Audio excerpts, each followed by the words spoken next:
chapter awaits the Royal Bahamas Defense Force as Commodore Raymond King, who has led the organization for the past 5 years, bids farewell and makes way for his successor, Captain Floyd Moxey.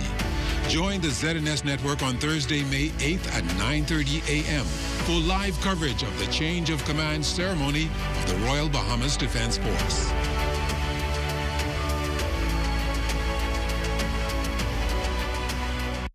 At Rusty Bethel Drive, I'm Paisol Forbes.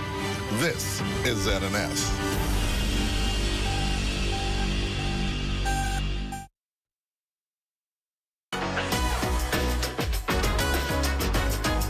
It's What's Trending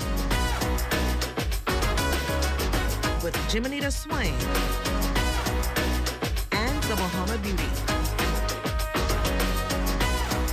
at the Broadcasting Corporation of the Bahamas from Studio A. It all starts right now.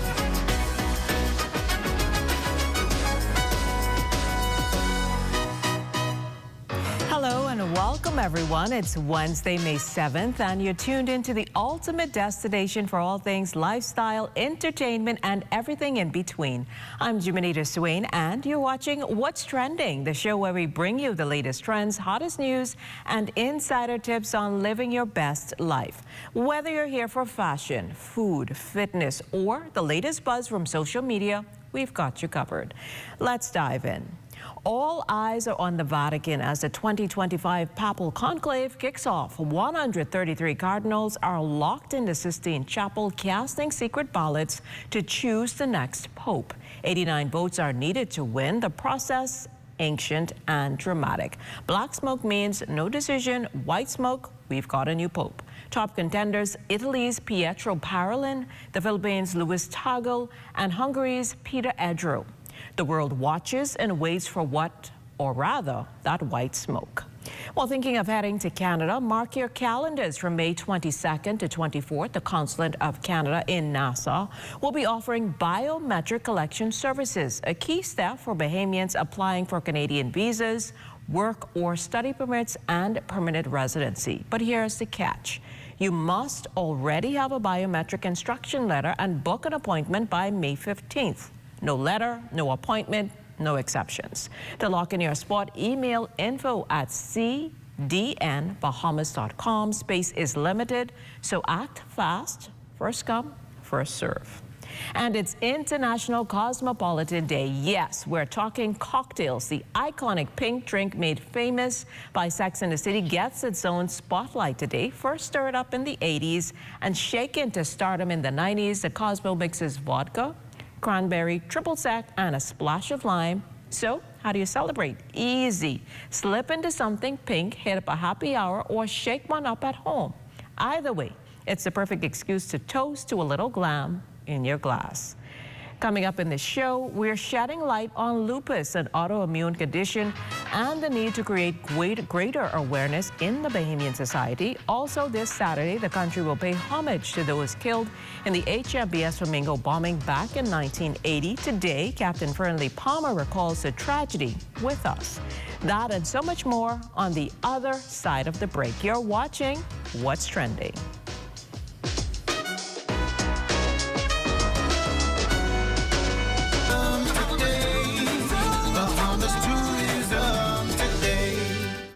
At the 69th National Family Island Regatta in Exuma, Deputy Prime Minister and Minister of Tourism, Investments and Aviation, the Honorable I. Chester Cooper, highlighted the success of almost 70 years of sailing festivities. We've been doing this in Exuma now for almost 7 decades. There is a great love for sailing, and it's being displayed here. People are coming from all the islands and coming from abroad to celebrate sailing and the camaraderie and the fun of Exuma right here at this National Family Island Regatta. And locals participate in the party. They participate in the sailing, and they participate in the economy that's generated as a result of these regattas. We have 40 vendors here. All of them are making money. I did an informal poll last night. They all say they're doing very well. People are calling me for accommodations. I told them to call me and ask me about 2026 because there's no room in the inn right now, no rental cars. Everyone's happy. This is a place of great celebration, not just that we've done this for almost 7 decades, but we're celebrating sailing as a national sport, the growth of it, and the excitement that it brings to the Bahamian people. Minister of Works and Family Island Affairs, the Honorable Clay Sweeting, went into greater detail on what draws visitors both near and far to this famous regatta. This is more than just sailing, but we've really done what we can, as we name sailing a national sport, to really promote the boats on the water. You see a lot of investment in the E-class vessels, where we've doubled the amount of E-class vessels, and over 100 boats from around the country, from different family islands, come here to bring different cultures together, to get involved in the sport of sailing, on-land activities. So it's a culmination of what Bahamian is about, and how we want to promote tourism and culture in the Bahamas. For more tourism updates, visit Tourism Today or Bahamas.com. I'm Michael Miller, and this is Tourism Today.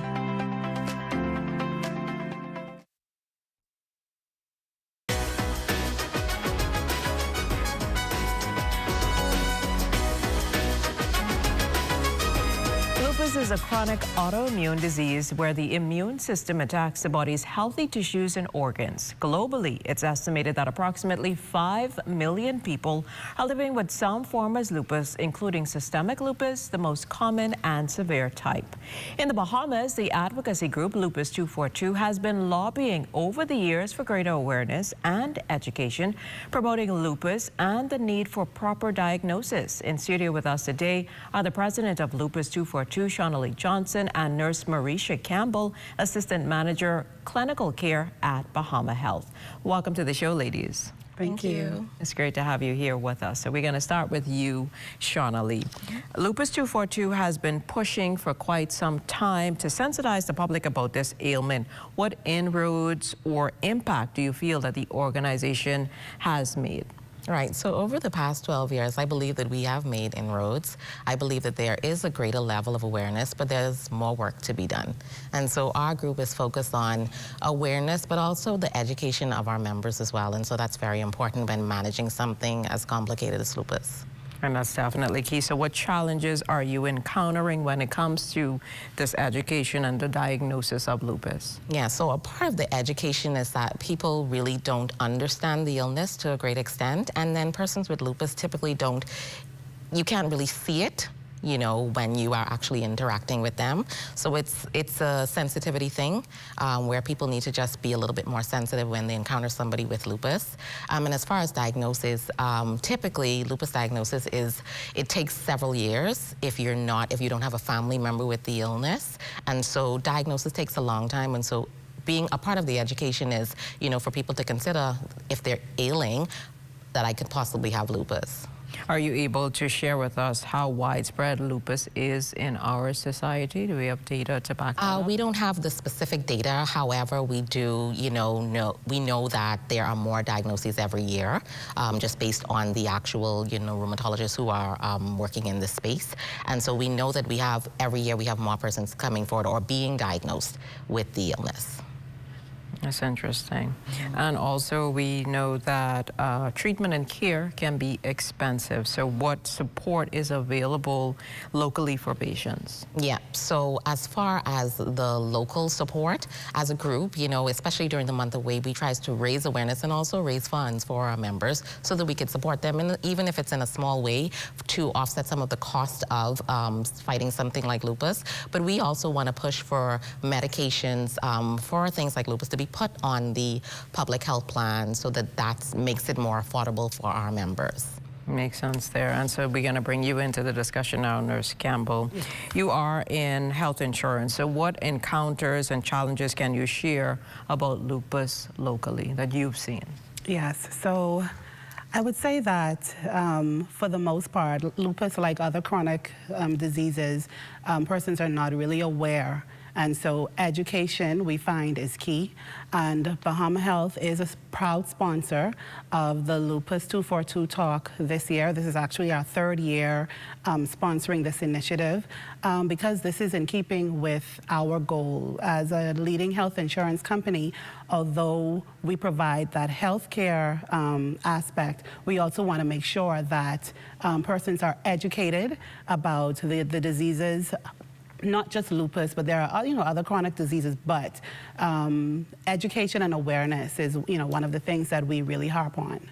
And I think, Jonathan, you recently had a conference to promote what you're doing in country. So talk to us a little bit about that conclave and its impact. Yeah, sure. So last weekend, the Caribbean Association for Rheumatology, they had their major conference here. This is the 15th annual version of it. And it was the regional rheumatologists and also global who would have come to Nassau just to discuss new research, new treatment options, and just basically a way to educate other physicians about lupus and other diseases that impact, that are served by rheumatology. So that was a good boost, obviously, for what you're trying to do in terms of raising Definitely, awareness. yes. And again, with you, Nurse Campbell, from your interactions with your clients, what are some of the biggest concerns some of these individuals may say that they have or face? I would say, as Ms. King would have alluded to earlier, treatment options. The treatment for lupus is very expensive. You would find, even in the research, that they're still trying to find ways to, well, in terms of new developments to treat the disease and to treat the condition. It is very debilitating, and so you would have various aspects. The kidneys are affected, you have the skin that is affected, the circulatory system, and so these are some of the challenges that I would have seen, not just from the insurance aspect, but from the healthcare and case management aspect that I would have seen that our patients are experiencing. Understandable. And Channelie, we know that this month you have some activities planned, so share them with us. Yes, so every Friday in the month, we're asking persons to put on their purple and tell people why. That's a part of our awareness drive. We also know that Saturday, May 10th, is World Lupus Day, as declared by the Prime Minister in this country, and so we recognize that day and the persons who are living with lupus and also those who were lost to lupus.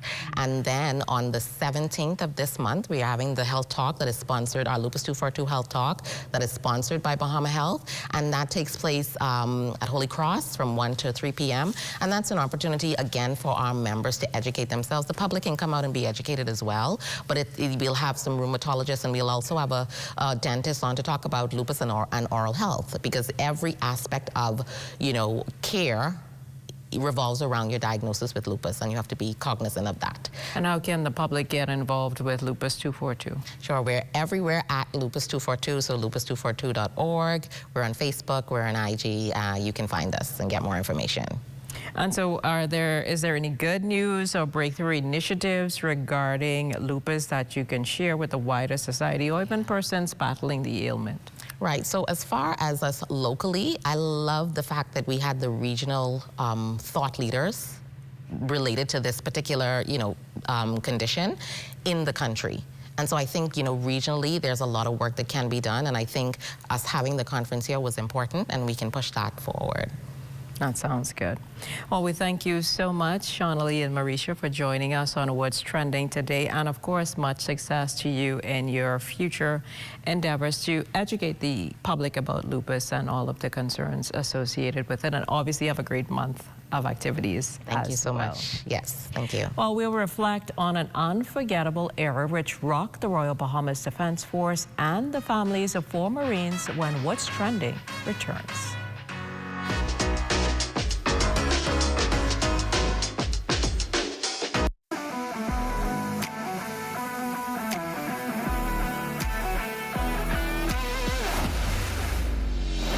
Bahamas Striping Group of Companies, we have been in Exuma now for the past 4 years, carrying out our paving program. A part of our company's philosophy is producing work to international standards. So when you look at our paving division, we have a state-of-the-art lab to do all of our testing in-house, as well as a state-of-the-art asphalt plant with a trained technician carrying out the work on that site. The overarching goal of our company is to produce the work that we're doing in the entire Bahamas to international standards. We also make a difference by the training of our staff. We have a very intensive training program going on to where we are teaching young men how to learn the art of striping. Being a young man myself, I've made mistakes in the past. I was given a second chance to better my life, and it's only fitting that we pass that along. What's important for us is giving them a second chance for them to get a skill and a career that can take them further in life.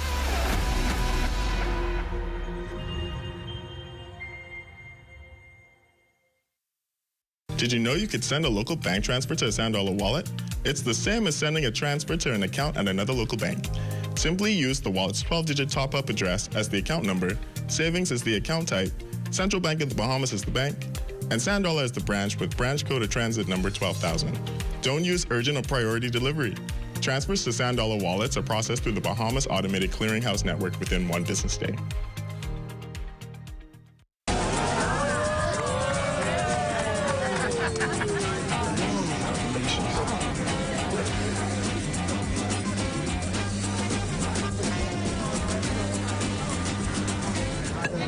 Diet-friendly special.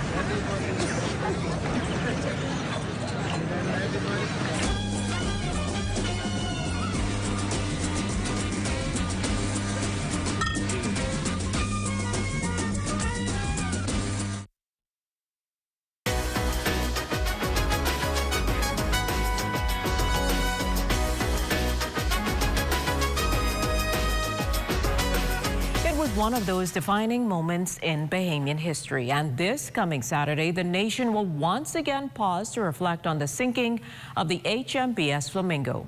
The Bahamian vessel was attacked by Cuban-make fighter jets back on May 10th, 1980.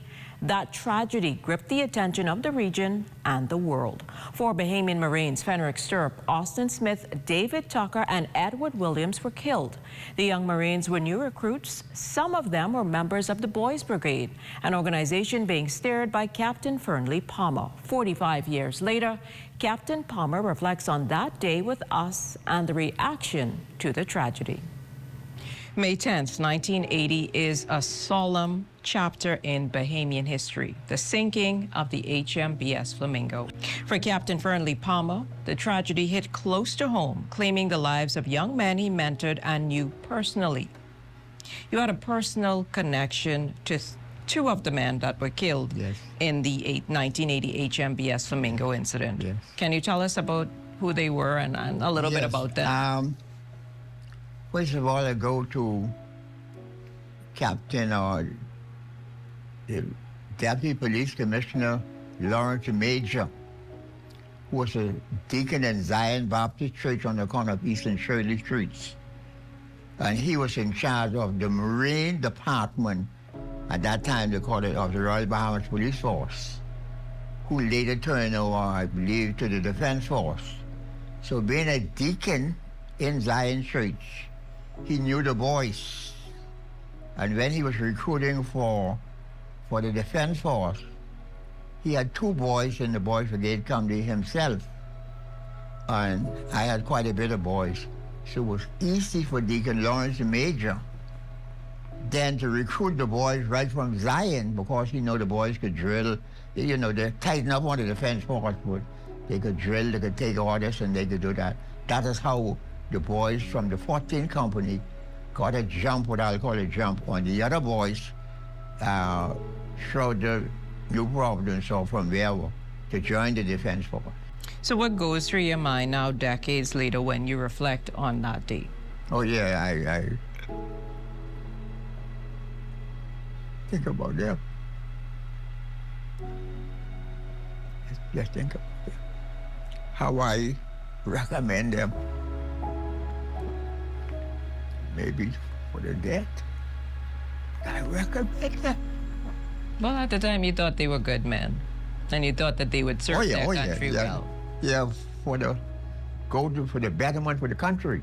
How do you think the sinking of the HMBS Flamingo, how do you think that shaped the Defense Force? Because I know the Defense Force was newly formed. Yeah. So how do you think it shaped that and the Bahamian society at that time back in 1980? Yeah, it didn't shape too good because late Dud Maynard, who was, I think, chairman of the PLP or one of the chairmen, we organized a protest and went on. Then post office is now broken on East Hill Street. Then we marched as a protest.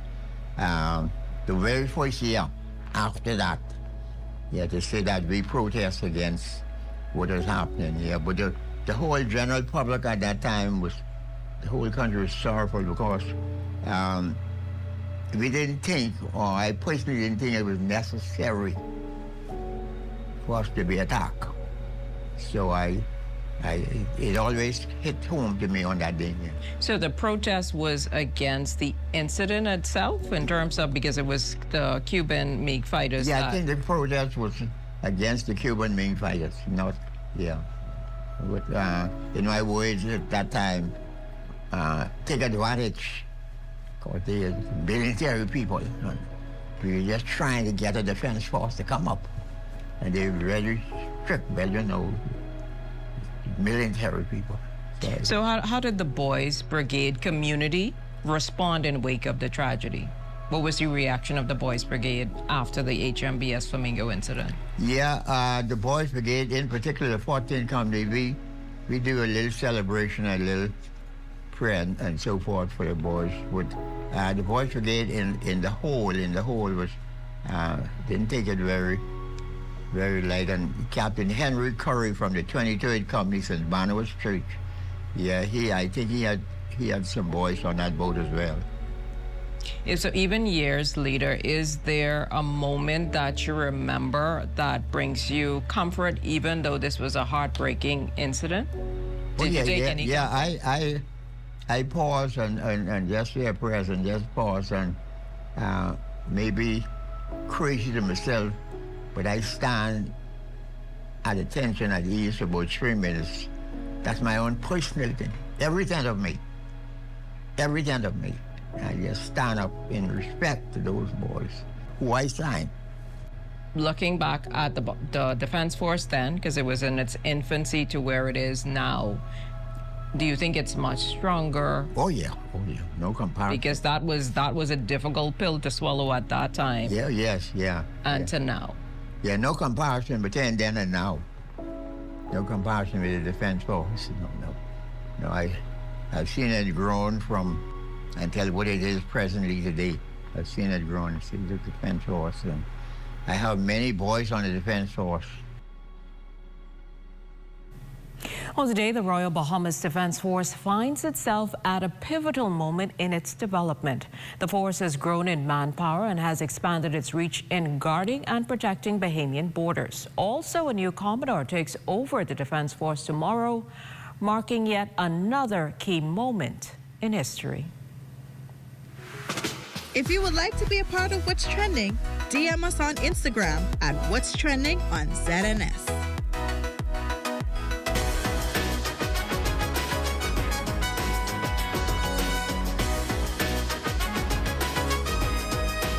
Summer in the Bahamas. The weather is hot, but not as hot as the ZNS summer packages. Get ads on ZNS TV or ZNS Radio Network or the TV community page, or a combination of all three.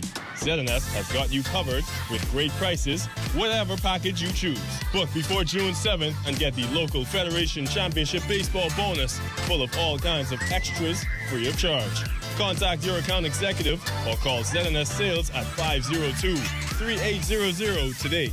Hot summer package rates valid until July 31st. For us at the Myers Group of restaurants, we found that we have a pretty large portion of our employment pool that had difficulty getting bank accounts. The issue we had previously was just getting cash, getting funds on the island. And with only one working ATM, the idea of the sand dollar just in being digital, and everybody has a smartphone nowadays, it actually worked into our favor. The sand dollar was like a godsend because it allowed us to add it to our payroll system, which means we're able to send their money to the sand dollar wallet. It's still a bank transfer because you get an account number. So from the employer side of things, all I have to do is send your funds just as usual. It opens up our pool for us to be able to hire some of the people that we couldn't hire before because they were unable to open bank accounts. This has been a really good solution. The internet isn't just for surfing. There's a sea of shoppers buying online, and you can connect with them on Tingsy. Tingsy is the SBDC's online storefront built for Bahamians. Take your business to the next level by selling to customers online, both at home and around the world. People want Bahamian things, and if you got things to sell, sell on Tingsy. Find out how you can connect with a sea of buyers by visiting TingsyBahamas.com.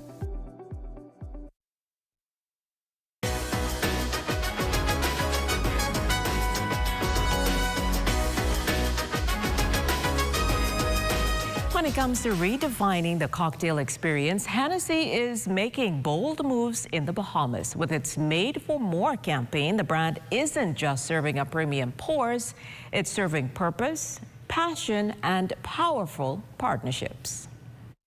We caught up with Paris Johnson, the brand manager for Moet and Hennessy at Commonwealth Brewery Limited, to dive deeper into the bold and inspiring Hennessy Made for More campaign.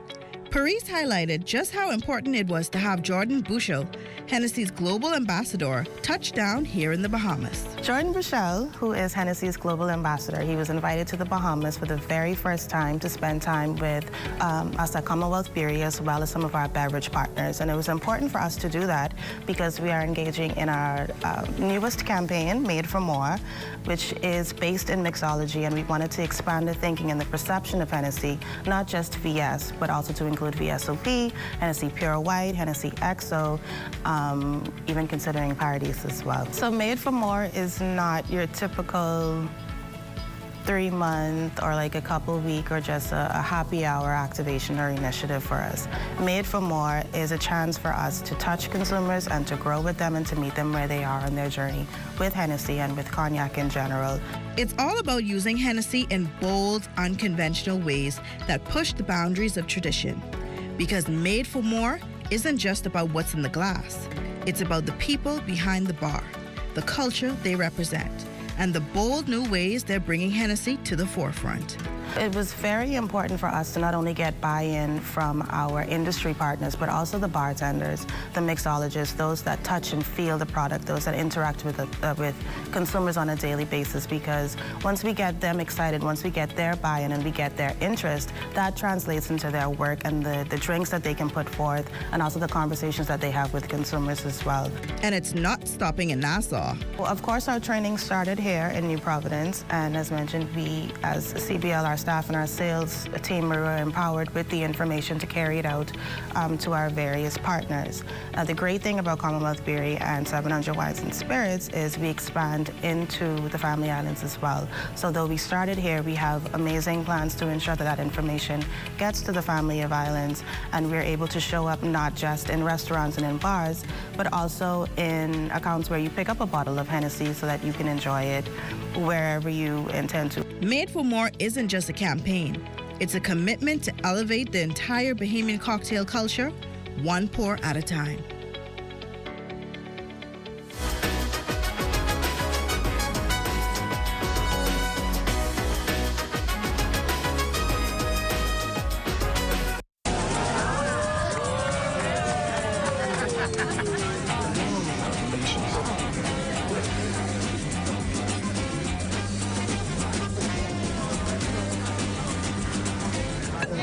Diet-friendly special.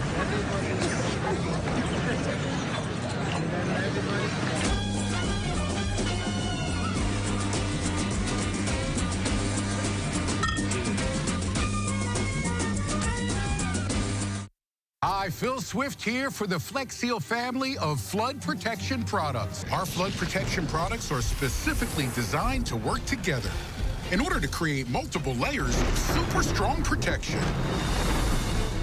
All these windows, doors, seams, and openings have all been sealed up tight. Now there's a new way to protect your home or business from damaging floodwaters. Get the removable Flex Seal family of flood protection products. If you've got termites and need to get rid of them fast, trust Rentokil Initial. With over 60 years experience in the Bahamas, the global brand, training, and expertise can't be beat. Only Rentokil Initial gives you a 3-year warranty and payment plan options on termite fumigation. No one can match the range of treatments we offer, such as fumigation, pre-construction treatments, termite monitoring, and more. No matter where you are in the Bahamas, we will come to you. When it comes to complete termite eradication, there's only one name, Rentokil Initial.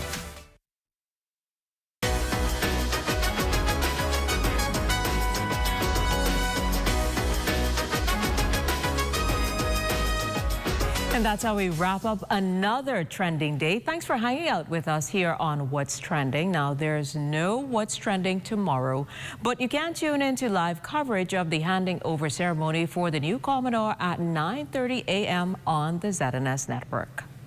Remember, the conversation never stops. Catch up with us on Instagram at What's Trending ZNS. Share your thoughts and let us know what you think should be trending next. We'll be back on Monday at 6 p.m. with more headlines, highlights, and heat. Until then, stay curious and most of all, stay connected.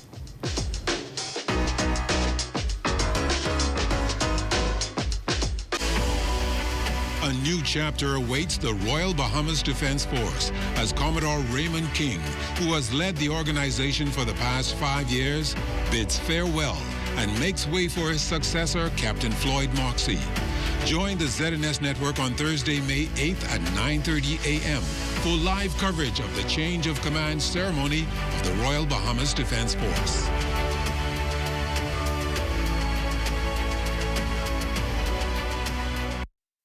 At the Broadcasting Corporation of the Bahamas, I'm Clint Watson, and this is ZNS.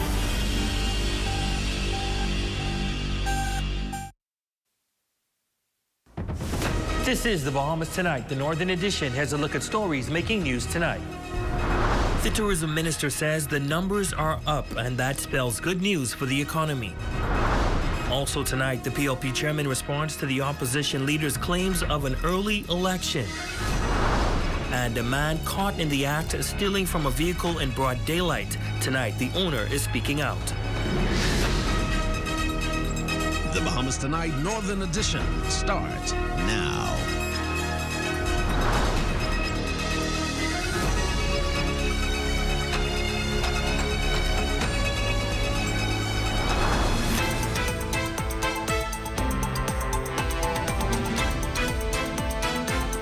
Good evening and welcome to the Bahamas Tonight, the Northern Edition. I'm Ramiko Knowles. Thanks so much for tuning in. Topping news, Prime Minister Philip Davis has wrapped up what he described as a productive series of meetings in Washington, D.C., including discussions with U.S. Secretary of State Marco Rubio and Treasury Secretary Scott Bessent. At a press conference on Wednesday following the meetings, Prime Minister Davis highlighted key outcomes, including a mutual commitment to building a fair, risk-sensitive and responsive global financial system. He emphasized the Bahamas' intention to actively participate in shaping international financial policy rather than remaining on the sidelines. We both want to stop illicit finance. We both want strong, well-regulated institutions. And we both want rules that support trust, not drive responsible countries out of the system. The meeting gave us an important opportunity to describe for Secretary Bessent the growing problem of de-risking from the Bahamian perspective, where a small country like ours can do all the right things, but despite complying with international rules, can be cut off from critical banking relationships because of perceived regulatory complexity. The Prime Minister also pointing to promising opportunities for future collaboration in the digital asset space, where the Bahamas has established itself as an early leader. Regional Secretary was also on the agenda, with Davis noting that the Bahamas is disproportionately affected by instability in Haiti. The Bahamas is exposed to a disproportionate share of that risk, including increased migration pressures on our borders. We welcome the U.S. government's recent sanctions against key Haitian gang leaders, but I also made it clear this is not enough. Haiti needs solutions that address security, governance, and long-term economic development. Well, the country is facing a slight drop in visitor arrivals so far this year, but the Minister of Tourism says there is some good news for Grand Bahama. Cleopatra Murphy has that report. Stopover arrivals on Grand Bahama have increased 11.6% in the first quarter of 2025, despite a 4% decrease in stopover visitors countrywide. Minister of Tourism, Investments and Aviation, the Honorable Chester Cooper, defended that increase in the House of Assembly Wednesday that he says makes the island the fastest growing in-air arrivals. As it relates to cruise, the numbers are down as a result of Margaritaville adjusting their business model. However, when Carnival Cruise Line opened a July celebration key, Grand Bahama is going to be the fastest growing island in cruise too. Cooper's comments come after Member of Parliament for East Grand Bahama Kwesi Thompson highlighted a drop in stopover visitors across the nation, stressing that overall arrivals for Grand Bahama were down an alarming 27.8%, according to the latest central bank report.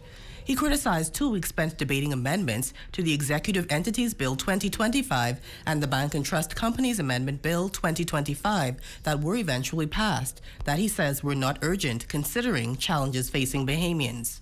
Bahamians are grappling with soaring food prices, high unemployment, and widening inequality. These bills, unfortunately, will not put food on the table. They will not help pay tuition. They will not help keep the electricity on. Thompson also expressed concern about the endless bureaucracy when it comes to doing business, suggesting an F&M government has the answers. Cooper had this response. First of all, the member has been responsible for these matters for perhaps 4.5 years. Yep. In the F&M administration that he says is the answer and is the solution. Secondly, he has been the minister responsible for Grand Bahama, I believe, for the entirety of the 4.5 years. And they do nothing. But I applaud his brilliance now that he is in opposition, Mr. But they have no credibility on these issues. For the Bahamas Tonight, the Northern Edition, I'm Cleopatra Murphy. Well, in other news, the Progressive Liberal Party's chairman is dismissing speculation from opposition leader Michael Pintard, who claims the Davis administration may call an early general election as soon as September. He also weighs in on the opposition's call for fixed election dates. More details in this report. The election is not due until 5 years after the date of the first meeting of the House of Assembly after the last general election. Bold claims of an early general election are being dismissed by Progressive Liberal Party Chairman, the Honorable Fred Mitchell. This after opposition leader Michael Pintard suggested the Davis administration may call a snap election before the year ends. Pintard, it's not his responsibility to call the election. He has no way of knowing when the election is going to be called.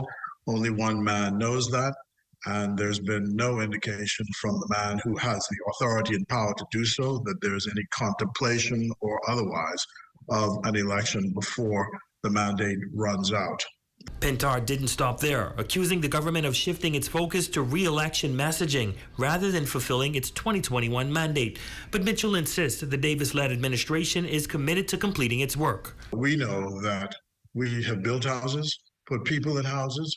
We finished the buildings that we left when we were unceremoniously dispatched from office in 2017. When we came back, they hadn't finished the projects that we left. We've gone about finishing them. They didn't build one single house while they were in office for 4.5 years. So again, the Bahamian public can judge who is more serious and who is going about doing their job. In response to renewed calls for a fixed election that would strip the Prime Minister of discretionary power, Mitchell noted that such proposals often come from those outside of power, individuals who had the opportunity to make changes while in office but failed to act. He expressed that implementing such a law would require constitutional reform. At this point, no one is contemplating going back to the country with a referendum on any issues of that nature. And so fixed dates of election, while sounds nice and all the rest of it, within the present system, it's not possible. Well, it was an exciting day for male entrepreneurs as they received grants of up to $10,000 from the Small Business Development Center. Carnival Celebration Key also making a large donation to help fund the growth of Bahamian businessmen. Shalia Roll reports. The Small Business Development Center is celebrating a major milestone as 13 men received up to $10,000 in grants, showing the Small Business Development Center's dedication for emerging businesses. The program is about allowing our male entrepreneurs to gain access to mentorship, access to information and brotherhood, and then as well as access to funding. Carnival celebration key making a generous donation to the initiative, showing support for entrepreneurs throughout the country. Additionally, Toastmasters Club 116 stepped in to offer hands-on mentorship and communication training for participants, further preparing them for the rigors of business leadership. At Carnival, we are equally committed to our community engagement and community support as much as we are our business operations. And that's just not a talking point. I've witnessed it since my time with this company.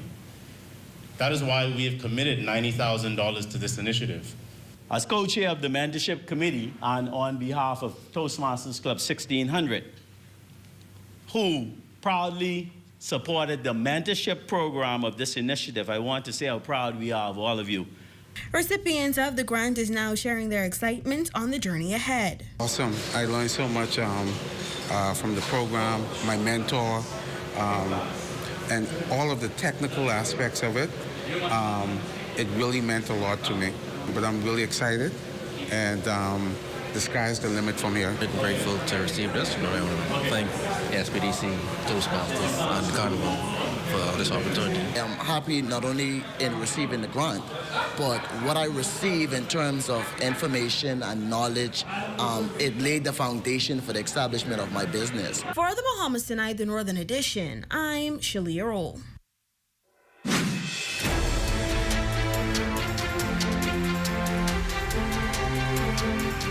From the island of Abaco, where forest fires have raged for nearly a week, forcing officials to call in extra resources.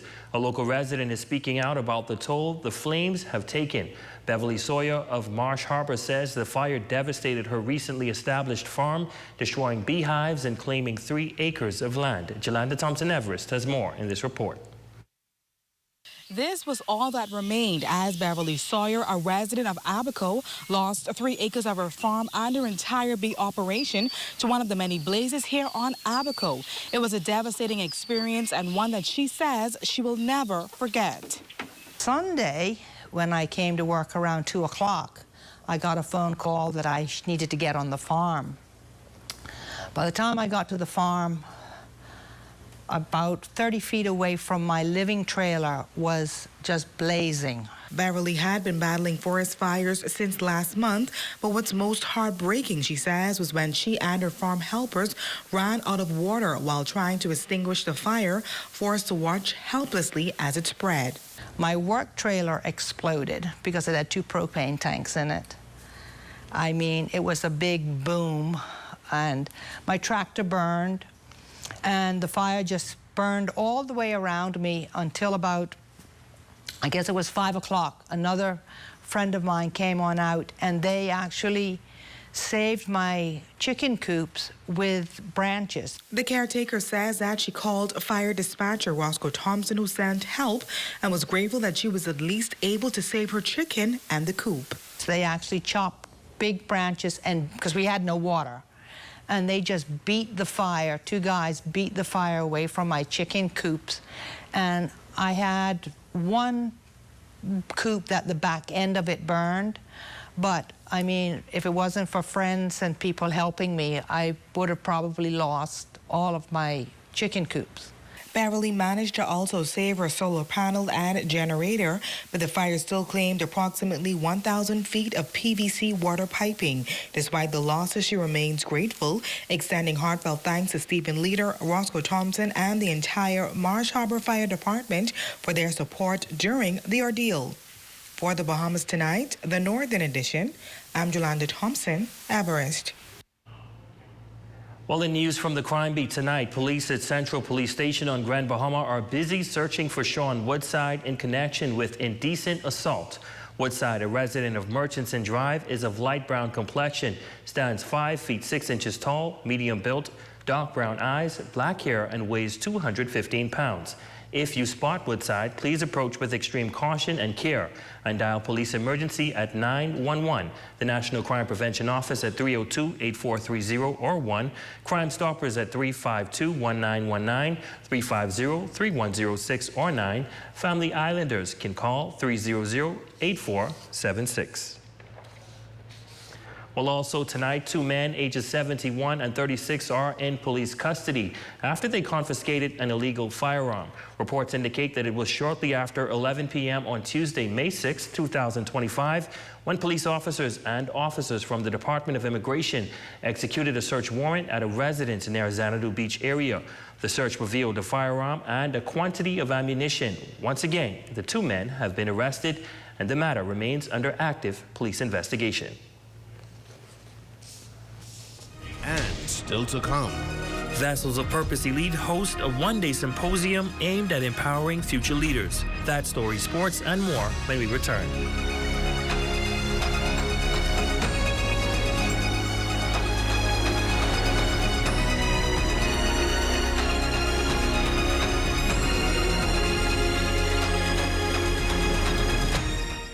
Step into a life of luxury and convenience with the Commonwealth Bank Platinum Card. From earning premium cashback rewards on every dollar spent to enjoying comprehensive travel insurance, shop with confidence, knowing your purchases are protected. Our Platinum Concierge service turns your requests into reality, wherever life takes you. Let the Commonwealth Bank Platinum Card be your passport to exceptional experiences. Commonwealth Bank, leader in personal banking services. Come on down and see what Dolly Madison has in store for you. Renovate and rejuvenate at Dolly Madison. Dolly Madison. Signature Furniture's Mother's Day sale is on. Get 20% off selected items May 8th through the 10th. Visit them on West Atlantic Drive in the Emerald Building. Browse, select, and collect. Call 688-4000. Calling all singers, musicians, songwriters, and music producers from Grand Bahama. The Ministry for Grand Bahama invites you to enter the Welcoming Home Grand Expo Song Competition. Win $5,000 for first, $3,000 for second, and $2,000 for third. Go to ministryforgb.com for competition eligibility and guidelines. Don't miss the 25% Mother's Day sale at Park & Shop this May 8th, 9th, and 10th. Thursday, Friday, and Saturday, including underwear. Looking for unbeatable tech deals? Foresight IT Professionals has desktops from $298, laptops from $238, POS systems from $498, CCTV systems from $298, tablets from $148, and more. Call 602-0946 or visit number 11 Four-Way Co-op Plaza today. Grand Lucayan invites everyone to the biggest and most elaborate Mother's Day Sunday brunch happening May 11th in the Grand Ballroom. Enjoy live music, food stations, giveaways, and special performances. Tickets are on sale now at the lobby. Call 373-1383 for more information. Celebrate the incredible women in your life this Mother's Day. And don't forget the special offer from Grand Bahamas. From April 16th to May 16th, enjoy a fantastic 35% off store-wide. That's right, everything you need to show your love and appreciation is on sale. Whether it's a heartfelt gift for mom, a treat for yourself, or something special for that amazing woman in your life, we've got you covered. Don't miss out on this limited time offer. Visit any one of our stores today. Make this Mother's Day unforgettable with Grand Bahamas. Your #1 team in the North. Only the sun covers the Bahamas better. And welcome back. Vessels of Purpose Elite hosting their annual Girls and Women's Empowerment Encounter this past Saturday at Workers' House, held under the theme, I'm a Big Deal. The event aiming to instill confidence in young women by celebrating a life of fashion and fearlessness. Jolanda Thompson-Everest has more in this report. Vessels of Purpose Elite Mentoring Program continues to empower and inspire young girls and women to become the best role models they can be. This past Saturday, Workers' House was transformed into a vibrant celebration of strength and style as the organization hosted its annual Girls and Women's Empowerment Encounter. The event was both a fashion show and seminar, giving mentees a chance to showcase their beauty and talent while hearing from some of the most influential women across various industries. It's very important for us to have this event each year because we want our girls to see where they were and where they can be. Longtime VOPE program mentor Marilyn Lang alongside model coach Malik Bow speaking to the significance of the event and the dedication that went into its preparation. Mentee and model Brianna Bullard sharing how excited she was to be a part of the show. Because we instill core values in our girls, we think having a day like today, very important where they get to listen to other girls their age and other motivational speakers to help them to understand that what they're doing is working. It was really beautiful to see how from the very first practice up until the very last one, there was so much change. They became so much more confident. With the practice each week, you know, she teaches how to step confidently and just to have fun. Motivational speaker Laverne Gardner, makeup guru Kaylisa Sands, and keynote speaker, COO of the Grand Bahama Power Company, Nikita Mullings, each delivering impactful messages centered on the importance of sisterhood and embracing self-worth. It is our circle, our sisterhood, our family, our friends who help to support us and to keep us going when we're discouraged, sometimes when we don't believe in ourselves.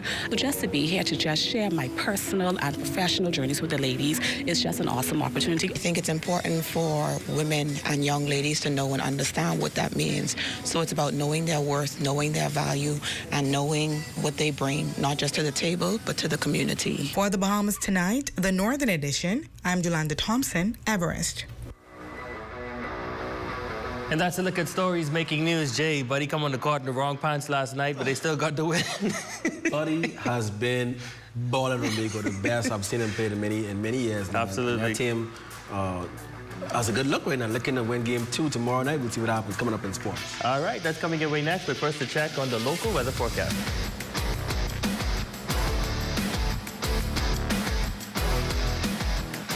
Tonight's weather forecast is brought to you by Royal Star Assurance. 'Cause it's so beautiful.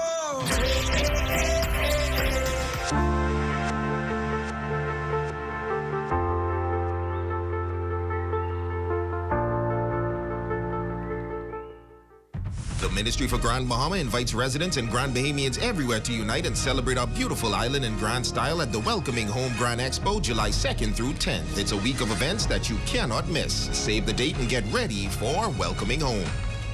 We are your one-stop gift shop downtown in the Culmerville Plaza. Handbags, accessories, and fragrances for men, women, and kids. Open Monday to Saturday, 10 a.m. to 6 p.m. Special orders and layaway available. Call 352-9554 for more info. They got everything you need and more. Grand Bahama, for one day only at Dolly Madison on May 10th, get 30% off all Mother's Day items. That's aisle 7, 8, and 9 from 8 a.m. to 10 a.m. Get your 30% off voucher. You have until 3 p.m. only to use that 30% off voucher. But from 10 a.m. to 5 p.m., get 25% off the same aisle. From houseware to bathroom to bedroom, even lawn and garden to fishing to automotive. Happy Mother's Day. But starting now, spend $100 or more and fill out your ticket for a chance to win a Mother's Day basket. Mother's Day fever is taking over at Dolly Madison. Here at Freeport Decorators, we have hundreds of products for you to choose from. Whether you're in the market for trophies, plaques, rubber stamps, corporate signs, any kind of interior signage, stamps, or seals, we're your one-stop shop. We feature glass, acrylic, crystal awards for every occasion. We build all the trophies here on site. Looking for a gift item? We feature pens, key rings, mugs, tumblers, barbecue tools, even bamboo cutting boards. Have something already? Bring it on down. Let us see if we can print that special something on it for you. Need a headstone? Memorialize the memory of your loved one with a beautifully lasered granite marker. Our store hours are Monday to Friday, 9 to 5. We focus on customization, so if you have an idea or a new concept, bring it on down or call us at 352-5557 or even WhatsApp your idea to us at 646-0777 and we will do our best to make your awards and recognition ideas a reality.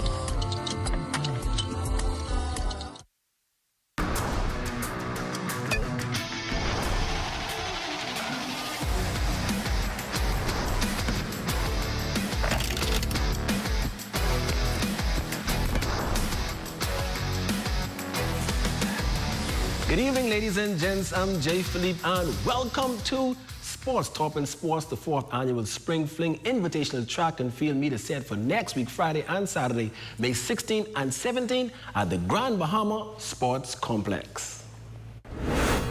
We have about 8-9 teams coming out of Nassau, and it's going to be highly competitive. So that's for all ages. And we know we're going to have a high level of competition. We have several of the top career athletes coming in town from Nassau, and along with our own top athletes in Grand Bahama. So it's going to be an exciting event. Next in sports, the Grand Bahama Archery Club recently had some members that represented the Bahamas in Jamaica at the Caribbean Championships that resulted in 15 earned medals. So far, we are focusing on developing our athletes. We have some athletes that we have been mentoring. They have very, very good possibilities to become the first Bahamian athletes to probably qualify to attend to an Olympic game on the sport of archery. He's an under-21 kid. He traveled from Nassau over here. We're looking forward to having our young people in the community have access and exposure to the sport through school so that those who are willing and disciplined enough and want to continue in the sport can continue, because there are academic athletic scholarships for archers. Switching gears now in sports, Buddy Hield and the Golden State Warriors went on the road to defeat the Minnesota Timberwolves 99-88 in Game 1 of the Western Conference semifinals. Coming off an impressive game just 2 days ago in Game 7 of the first round against the Houston Rockets, Buddy Hield had another impressive game, scoring 24 points on 5 of 8 shooting from the three-point line, while also grabbing 8 rebounds. The Warriors will play again on Thursday, this time most likely without the services of Stephen Curry, who left the game early with an apparent hamstring injury. And finally in sports, Cosmo High School soccer, LIS defeated Sister Mary Patricia in junior girls play 3-0, and BMES senior girls got the win against Sunland. Final score on that one was 4-1. Ladies and gents, that's your quick check on sports. Your Facebook friend of the day is next. I'm Jay Philippe. As always, be blessed.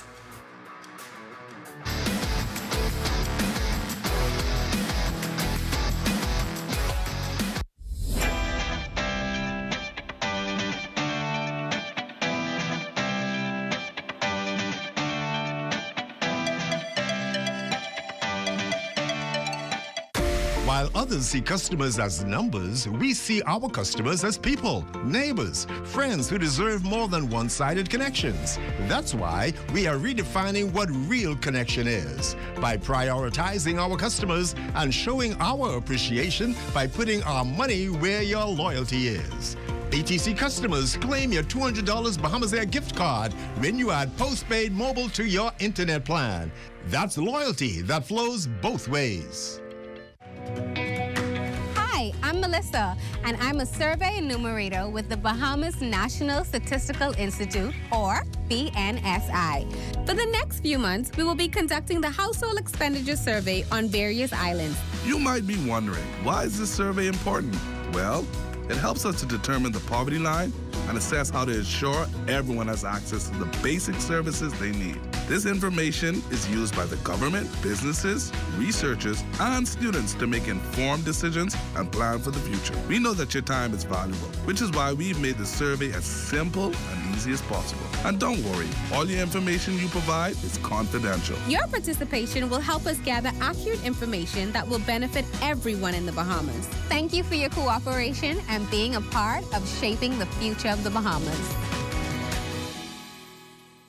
Have you ever dreamed of gifting a loved one their own piece of paradise? Now, with DEPCO's groundbreaking gift initiative, you can turn that very dream into reality.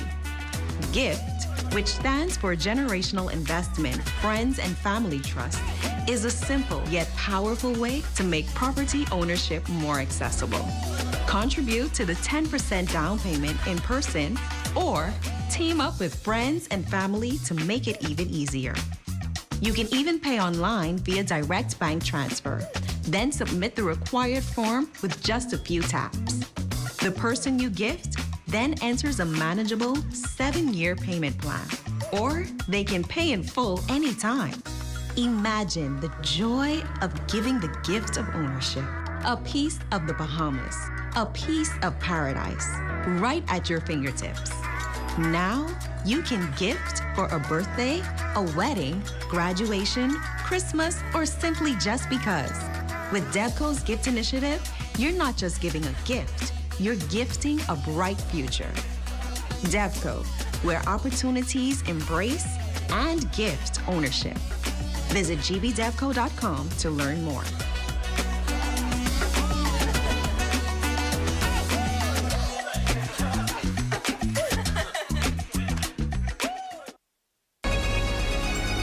Your number one team in the North. Only the sun covers the Bahamas better. And that concludes the Bahamas Tonight, the Northern Edition. I'm Ramiko Knowles. And I'm Jay Philippe. Be sure to tune into a special edition of the Rundown live tonight from Grand Bahama. And that's going to do it for us here in the North. Here's a live look at the Bahamas Tonight, coming your way next.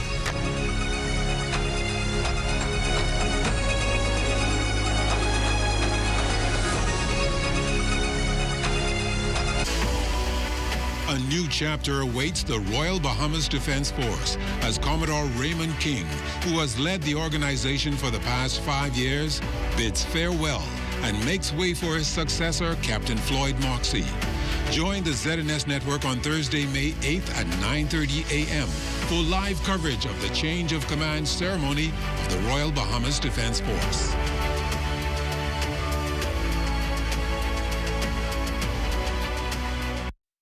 ZNS News is brought to you by the new BTC. Fiber is here. Faster, stronger, more reliable. Together, we are unstoppable. Switch today. Coming up in the Bahamas tonight, the Prime Minister breaks down his trip to Washington. We have the details of what shared goals and responsibilities following those high-level talks. Also, Dr. Hubert Minnis reveals his next move, but is remaining in frontline politics part of the plan? And what to make of black smoke from the Vatican's Sistine Chapel?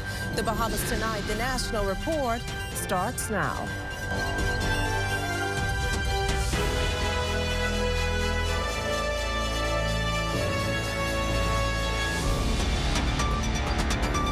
Good evening, everyone, and welcome to the broadcast. Prime Minister the Honorable Philip Davis today returning from his high-level visit to Washington, D.C., where he met U.S. officials, Secretary of State Marco Rubio and Treasury Secretary Scott Bessent.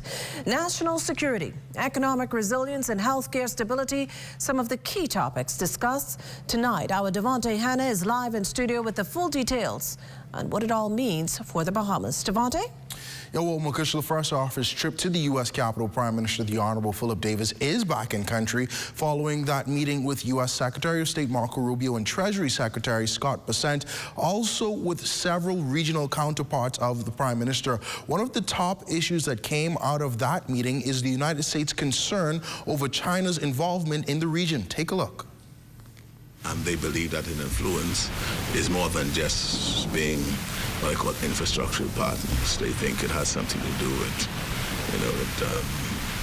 breaching, privacy and setting up other security matters that will serve China's interests. But Prime Minister Davis says the issue of heightened tension between the U.S. and China is not new, much like the contentious one of Cuban nurses in the region, which he says was brought up in discussions. It follows a threat to revoke visas of regional leaders by the U.S. if found that countries are involved in what they believe is an illegal workforce scheme. We were able to say to them, and I think they were satisfied, that we are not engaged in forced labor that we are aware of. So if forced labor is occurring in our country with the Cubans, there's no evidence that we have come across. That brought up the point of the Bahamas' declining nursing numbers due to accelerated recruitment by the U.S. and Canada, leaving a strain on the Bahamian healthcare system. They recognize the pressure we are under, and they expressed a willingness to explore responsible frameworks for discussion and cooperation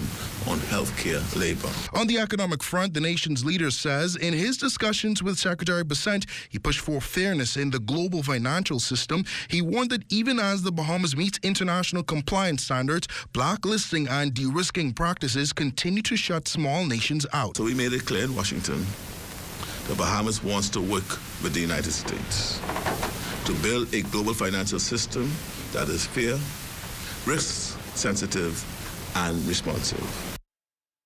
Well, from gun control to economic reform to healthcare and digital information, Prime Minister Davis wanted to make it clear in Washington that the Bahamas plans to lead and not follow. Now, of course, there were also several things that they discussed, including that Artec naval base. He says that the U.S. committed to ensuring that Bahamian contractors, that is, and workers are more involved in that process. And he also discussed a deeper engagement from the U.S. on the crisis in Haiti. He says that current involvement in those efforts are simply not enough. So a lot to uncover and more we will continue to follow throughout the rest of the week. Makushla.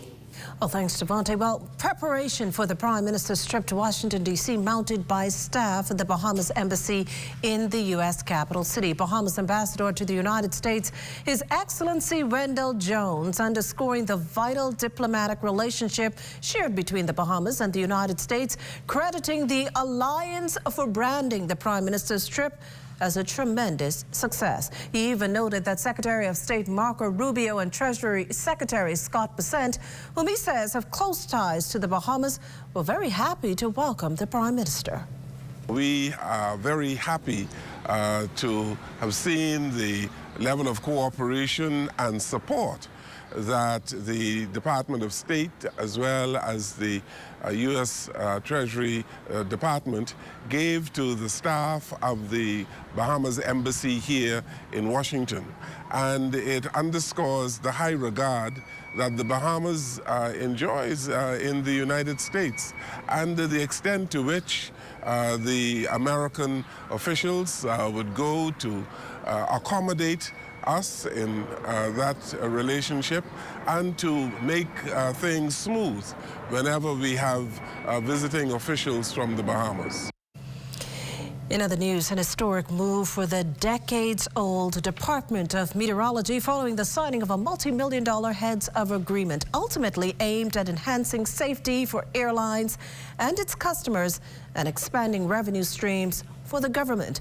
Corville Pyfrom takes it from here. Corville? Hi there, Makushla.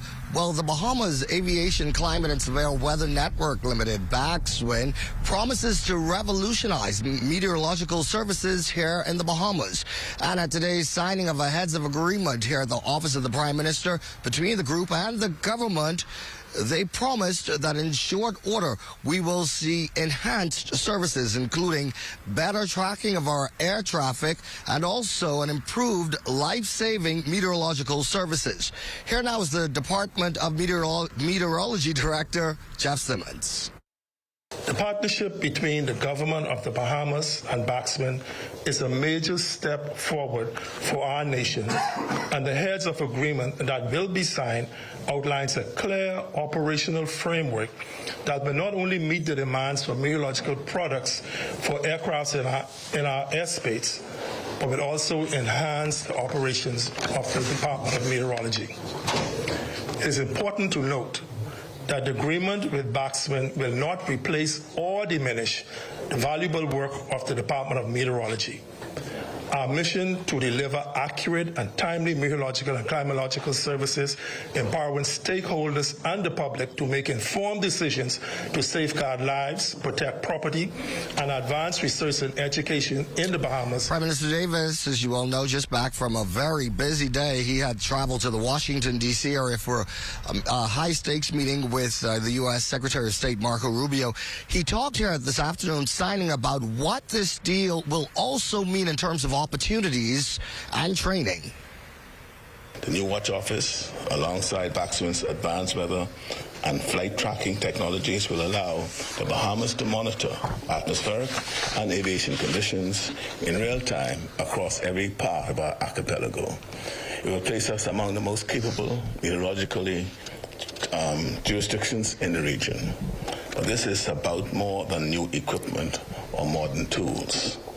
It is about transforming a critical public institution, the Department of Meteorology, into one that is not only more effective, but more financially sustainable.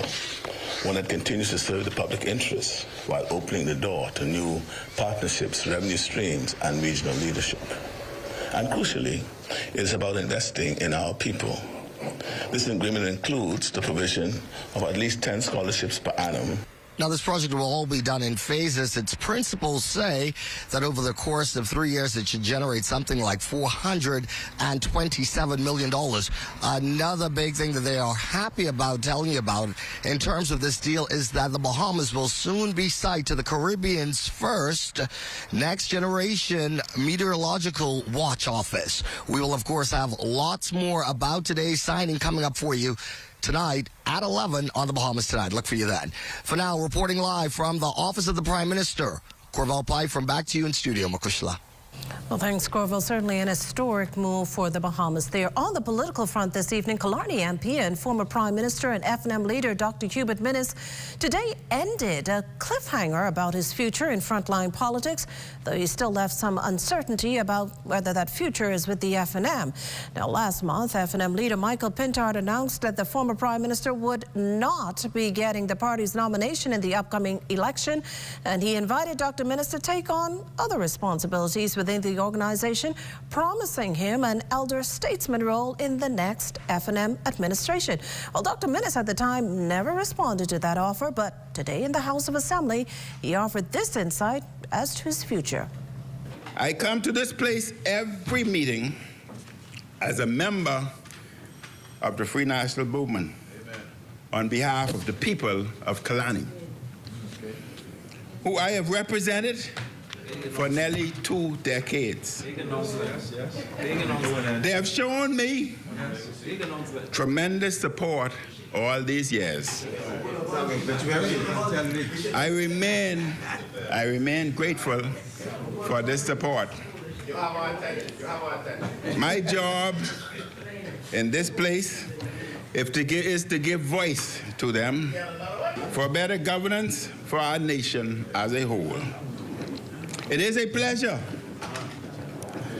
to be their representative in this place, and I look forward to continuing this representation.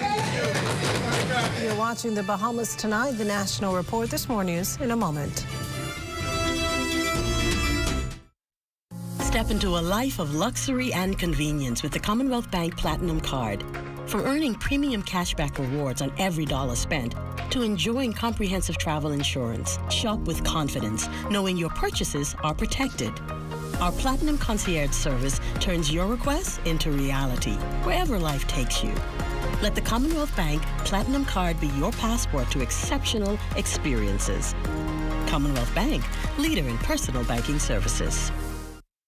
Hey, look, KFC has an incredible promo. I already had that for lunch.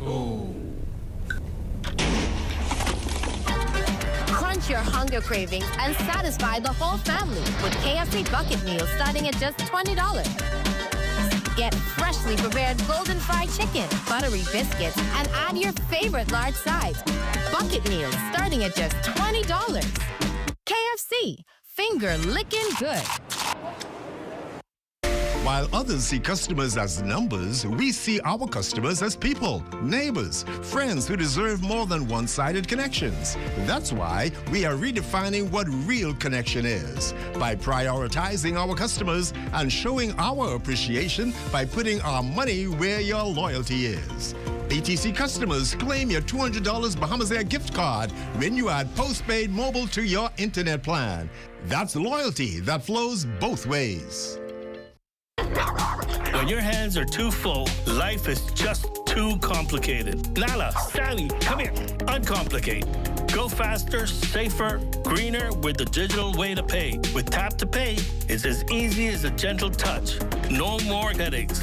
Say hello to convenience. The future of pay is digital with options like credit cards, debit cards, online banking, and digital wallets. Make every experience unforgettable. Embrace the ease of digital payments today.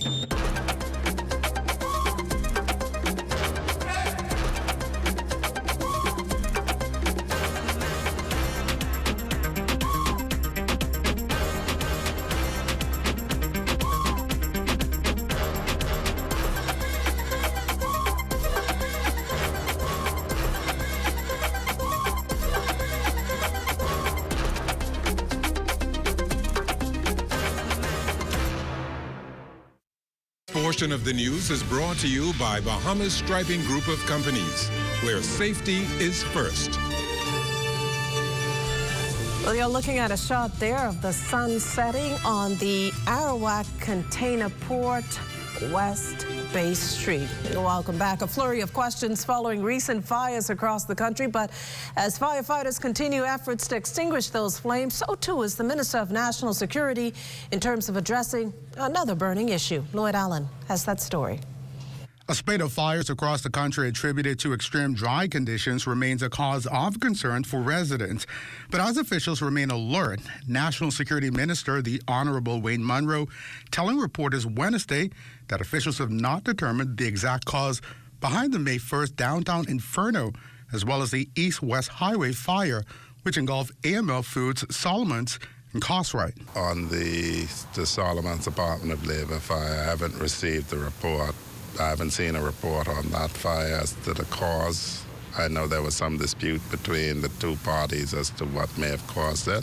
Now, while the existing fleet of fire trucks was not identified as a challenge, the minister expressed the need to expand resources. For instance, they want to order, I think it's 3 or 4 ladder trucks, because we don't have any in the capital.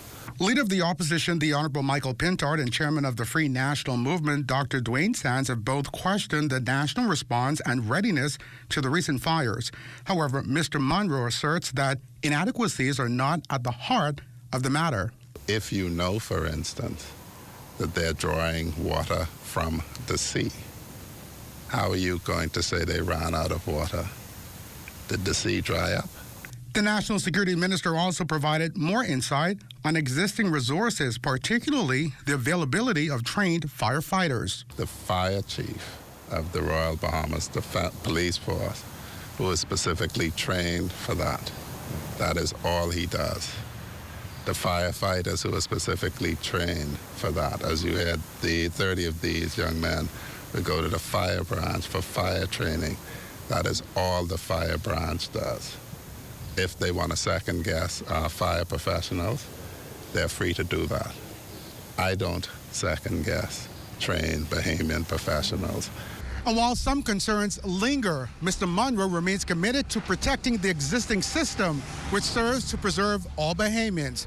Reporting from Elizabeth Avenue for the Bahamas Tonight, I'm Lloyd Allen. In related news, losing a home or business to fire, heartbreaking enough. But when there's no insurance to cover the losses, that heartbreak quickly turns to financial trauma.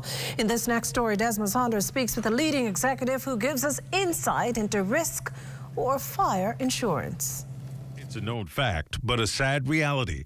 A quarter of local businesses do not possess risk insurance, and at least half without proper adequate coverage.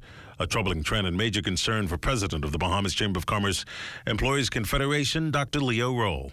While rates have been stagnant for a while, they will rise, and they will rise because of inflation, because of pressures, because of an adverse claim history, and so all of these things go into effect. But imagine not having it at all and having to replace your entire building on your own. The recent fires that destroyed several businesses on East Bay Street brings to light the significant risk fires pose to local businesses. President of the Bahamas Chamber of Commerce Employees Confederation advising employees to now implement mitigation strategies to protect against any disasters. And so having a comprehensive business continuity plan helps, because you know from hour one what's the next step. You need to have a business continuity team, and so a list of persons that says this person deals with this, that person deals with that, and here's what we do in the eventuality. That crisis management team is important because each person knows their role, each person understands their role, and each person knows that in the event of an unforeseen circumstance, I spring into action and I get this part of my job done. And while risk or fire insurance is a strong defense against property damage, a clean, clear crisis management plan also helps to minimize damage and facilitate a smoother recovery for businesses. Well, in the coming weeks, Roll's organization will launch its national education campaign to highlight the importance of fire risk management. Desmond Saunders of Bahamas Tonight. Meantime, Environment and Natural Resources Minister, the Honorable Vaughn Miller, providing a progress report on the Abaco brush fire, one of multiple fires reported on that island in recent weeks. Gratefully, fire officials were able to contain the majority of the flames. Fire is about 95% contained, and so I'm happy to report that. But we're always very concerned, extremely concerned about wildfires anywhere. Miller warns the public to be cognizant of the role they play in the protection and safety of the environment, noting that fires at this time of year is not unusual. Still, everyone should cover all bases. In my constituency, the biggest constituency in Providence, that's always been an issue. We're thankful to report that because we've set up some new transfer stations throughout the island, a couple of them in my constituency, that has helped with the indiscriminate dumping. But indiscriminate dumping, as it can relate to, and in some instances contribute to fires, again, the issue of concern, always a concern. But we hope again to educate persons so that they would see the wisdom in not participating in indiscriminate dumping and other activities that may contribute to it. This portion of the news is brought to you by Full Call Smart Pass, the smart way to pay at the pump. We're here at the Nassau Village Community Center project, where over the past 17 months, we've hired over 20 Bahamian subcontractors to bring this beautiful project to fruition. I've been living in Nassau Village for more than 19 years, and to see a project like this brings great joy and pride to me. This state-of-the-art multi-purpose community center will serve as a crime-fighting initiative in the community, also help with the education of our kids in this community, and a hurricane shelter. Yeah, and it also shows what we as Bahamians can achieve when we work hand in hand with each other. We have the tactical know-how, and we can pretty much deliver on any project here in the Bahamas or in the world. Bahamas Scraping, a Bahamian company, they prove that they believe in Bahamians. Based on the outcome of this project, I don't think they're disappointed in giving a small person an opportunity to do a job such as this. The more opportunity they get, the more opportunity we will get. If you look around and see the work done so far, it just shows what we as Bahamians can do.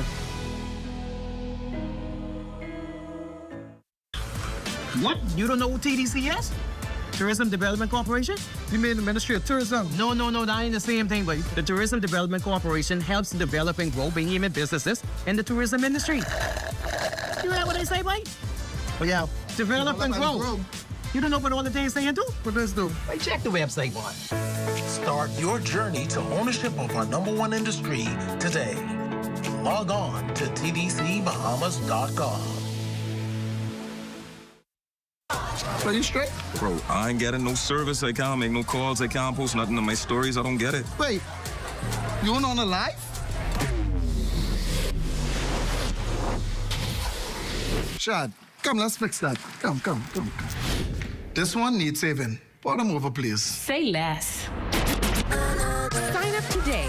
Enjoy 5 gigs on us with select prepaid plans when you port your number to Alive, or 3 months free Alive fiber services when you port your landline. Introducing the Focal Smart Pass app that helps you to fuel up faster. Here's how it works. Download the app on the App Store or get it on Google Play and create your profile with payment details. Visit your nearest Shell station. Open the app, scan the pump's QR code, select your payment amount, and begin fueling. Say goodbye to cash and cards because the Focal Smart Pass offers secure and convenient payment options right at your fingertips. Download Focal Smart Pass now and fuel up faster today. This portion of the news is brought to you by 700 Wines and Spirits, bringing celebration across the nation. Black smoke billowing from the Sistine Chapel, Vatican City, signaling no consensus for a new pope. Some 133 cardinals retiring this evening to resume deliberations on Thursday as the 1.4 billion Catholic population await news of a new leader following the death of Pope Francis on April 21st. International reports are that Europeans dominate the conclave, while 17 of the cardinals are from Africa, home to over a fifth of Catholics. However, to elect a new pontiff, there must be 2/3 majority. It is worth noting, though, that both Pope Francis and his predecessor, Pope Benedict XVI, were elected after just 2 days. Now, when recently asked what qualities he hopes to see in the next pope, Catholic Archbishop of Nassau, Patrick Pender, restricted his comments to a holy man, Speculation with respect to who the next pope will be has never been the task of the faithful. The task of the faithful during these days is to pray for the well-being of the church as a whole, believe the speculation of who the next pope will be to others. Well, Dawn and Marlena join us live for a sneak peek of what's coming up in Access Now. What you got for us? Well, McChrystal, 12-year-old Amina Bain is back from Dubai. She's now the new young Miss Universe. Isn't that right, Marlena? Yes, that's so sweet. Such a young age. You get to travel that far and represent to bring the crown home. Yeah. Same thing I was saying, to be 12 and to travel to Dubai. You know, she's got me beat on the crown and the travel. Well, stay with us. The National Report is back after the break.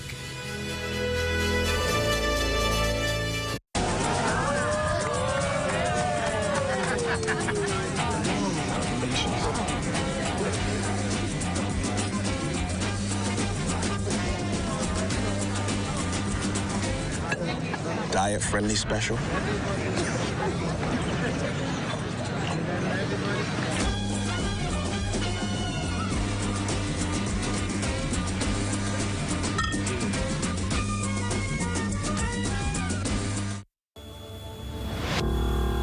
We're all in this boat together.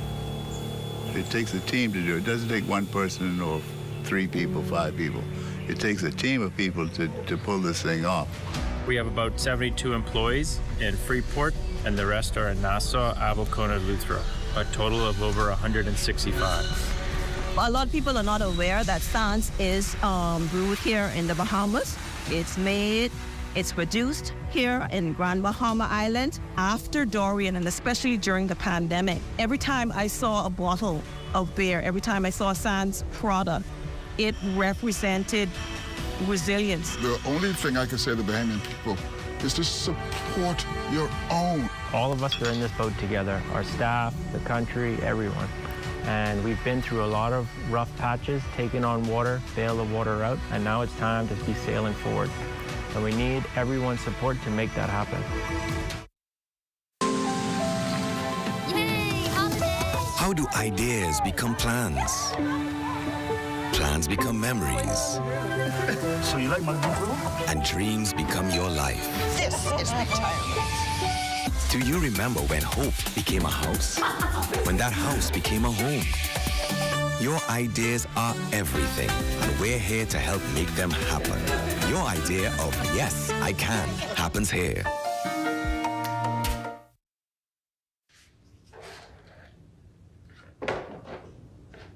Do you ever just want more? But wait, there's Marco's! Introducing the More Marco's Mint, packed with your favorites starting at just $6. Like our warm, golden baked cheesy bread, crispy stuffed risotto. How about a hot, fresh, medium one-topping pizza? Subs, calzones, pizza bowls, and more. Starting at just $6. Certain restrictions apply. More variety, more value, more Marco's. Order today at Marco's Pizza, Bahamas. That's it for the National Report, but stay close. The Bahamas Tonight continues with Access Now.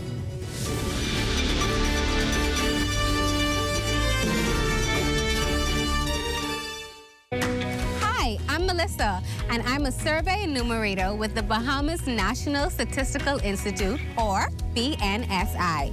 For the next few months, we will be conducting the Household Expenditure Survey on various islands. You might be wondering, why is this survey important? Well, it helps us to determine the poverty line and assess how to ensure everyone has access to the basic services they need. This information is used by the government, businesses, researchers, and students to make informed decisions and plan for the future. We know that your time is valuable, which is why we've made the survey as simple and easy as possible. And don't worry, all your information you provide is confidential. Your participation will help us gather accurate information that will benefit everyone in the Bahamas. Thank you for your cooperation and being a part of shaping the future of the Bahamas. Tourism today. Bahamas tourism today. With the arrival of new specialized screening equipment at Lynden Pinling International Airport, President and CEO at NASA Airport Development Company, Vernice Joaquin, highlighted the new opportunities available for greater ease of travel for passengers. So this initiative is really an indication of just how committed we are as an airport to provide all of the equipment and systems that will allow passengers to move through our facilities quickly, efficiently, and securely. So the Airport Authority being responsible for security and passenger screening, baggage screening, they continue to demonstrate their commitment to that objective.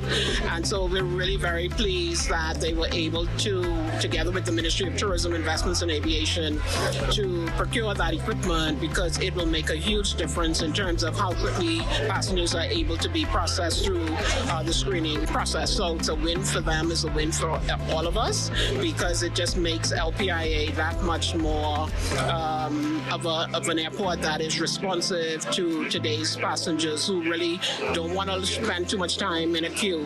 They really want to move through quickly, and we want them to move through quickly and securely so that they can get to spend some money on food and beverage, retail, and so on, and go on their journey. We are committed to a 5-star journey here at this airport. We want this airport to be rated 5-star, and in order for that to happen, we have to provide all of the systems and equipment and processes that will allow people to move through very seamlessly without any hiccups, without any delays, so that at the end of the day, they consider this part of their experience seamless. For more tourism updates, visit Tourism Today or Bahamas.com. I'm Michael Miller, and this is Tourism Today. This is The Rundown, giving you the story behind the story, with a new perspective every Thursday, with host Ahmad Rashad Thompson. This is The Rundown.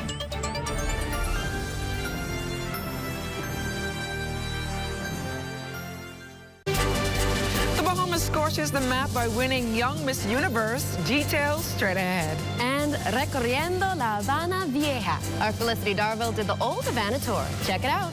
Plus, Pooch Mural, beautiful and artistic sights to see. Stay close for that. And coming up in sports, see who's leading after 2 days of competition at the Primary Track Nationals.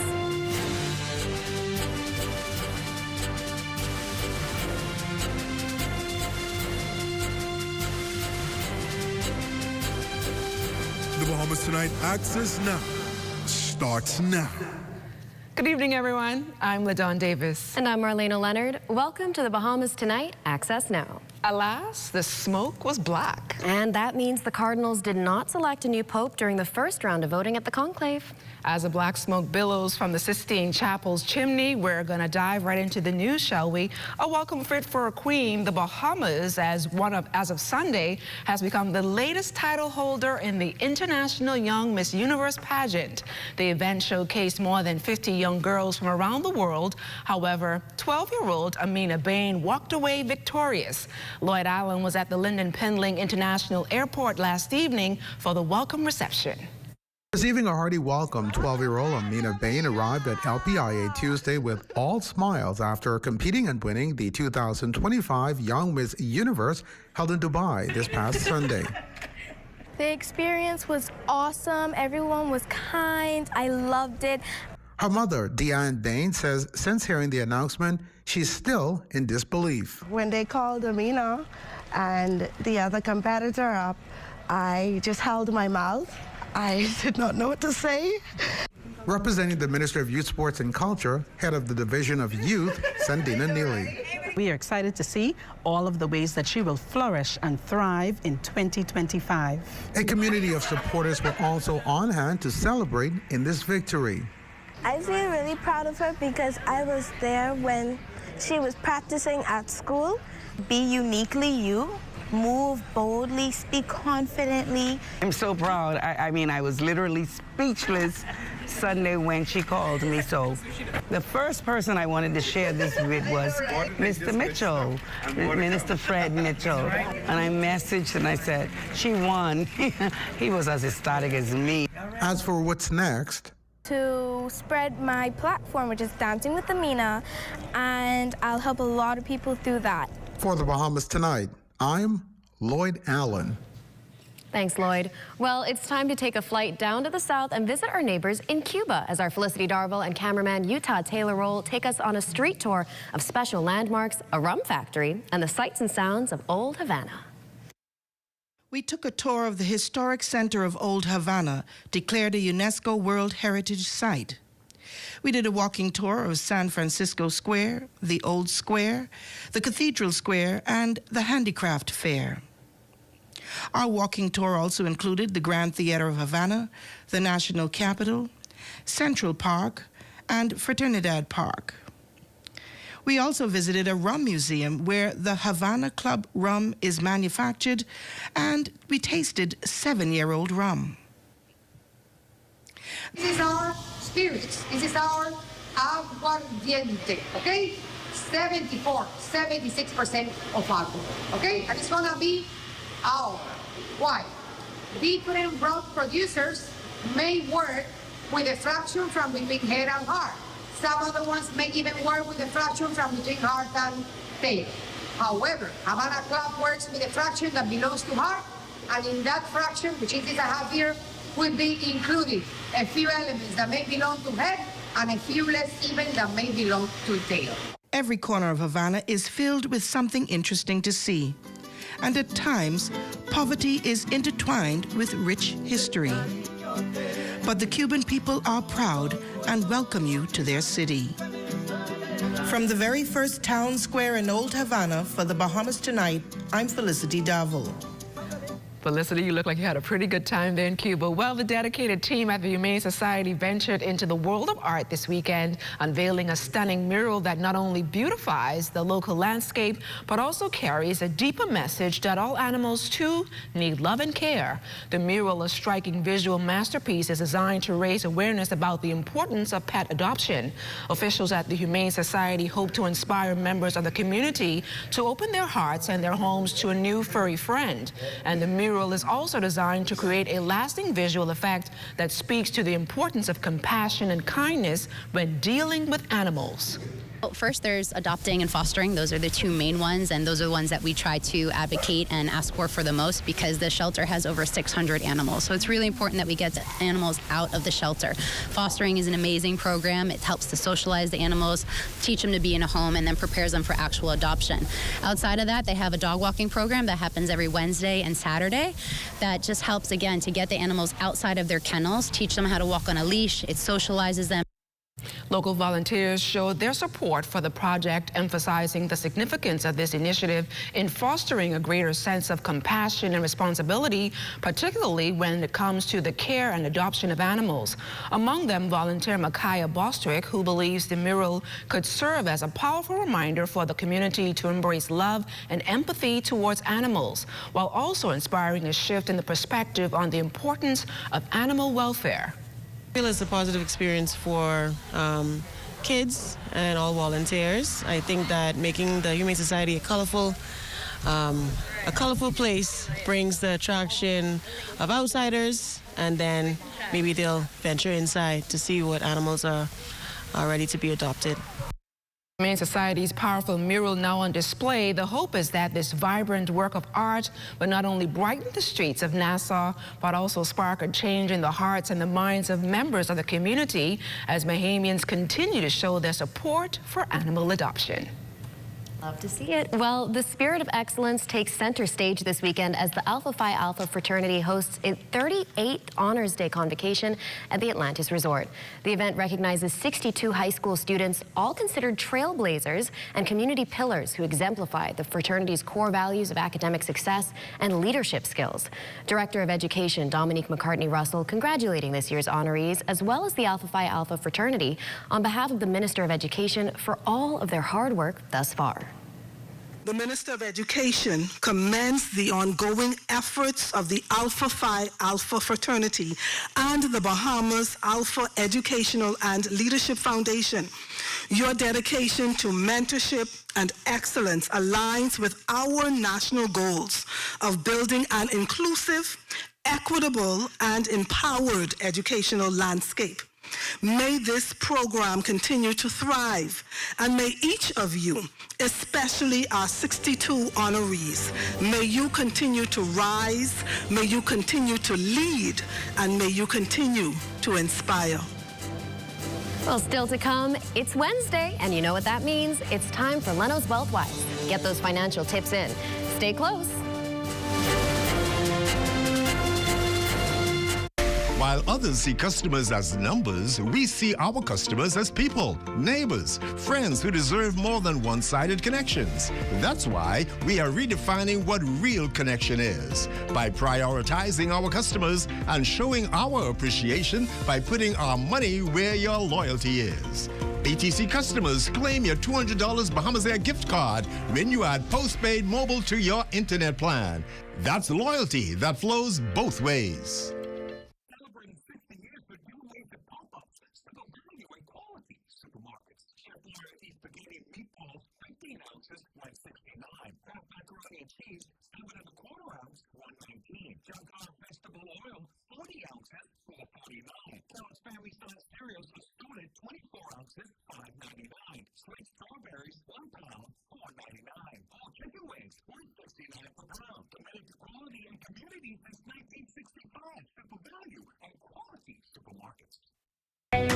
Hi, I'm Melissa, and I'm a survey enumerator with the Bahamas National Statistical Institute, or BNSI. For the next few months, we will be conducting the Household Expenditure Survey on various islands. You might be wondering, why is this survey important? Well, it helps us to determine the poverty line and assess how to ensure everyone has access to the basic services they need. This information is used by the government, businesses, researchers, and students to make informed decisions and plan for the future. We know that your time is valuable, which is why we've made the survey as simple and easy as possible. And don't worry, all your information you provide is confidential. Your participation will help us gather accurate information that will benefit everyone in the Bahamas. Thank you for your cooperation and being a part of shaping the future of the Bahamas.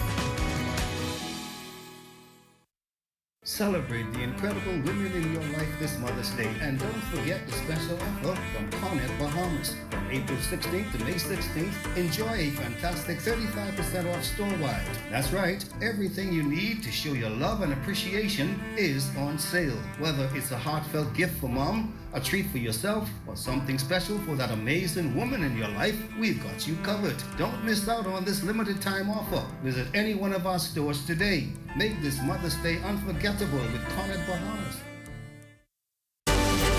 You're looking at a live shot of Dolphin Key. As you can see, the dolphins are at play in this drone shot, courtesy of our fabulous drone pilot, Destiny Reed. I love it. La Isla Bonita. Well, it's time for us to take a trip down to Exuma. Let's go.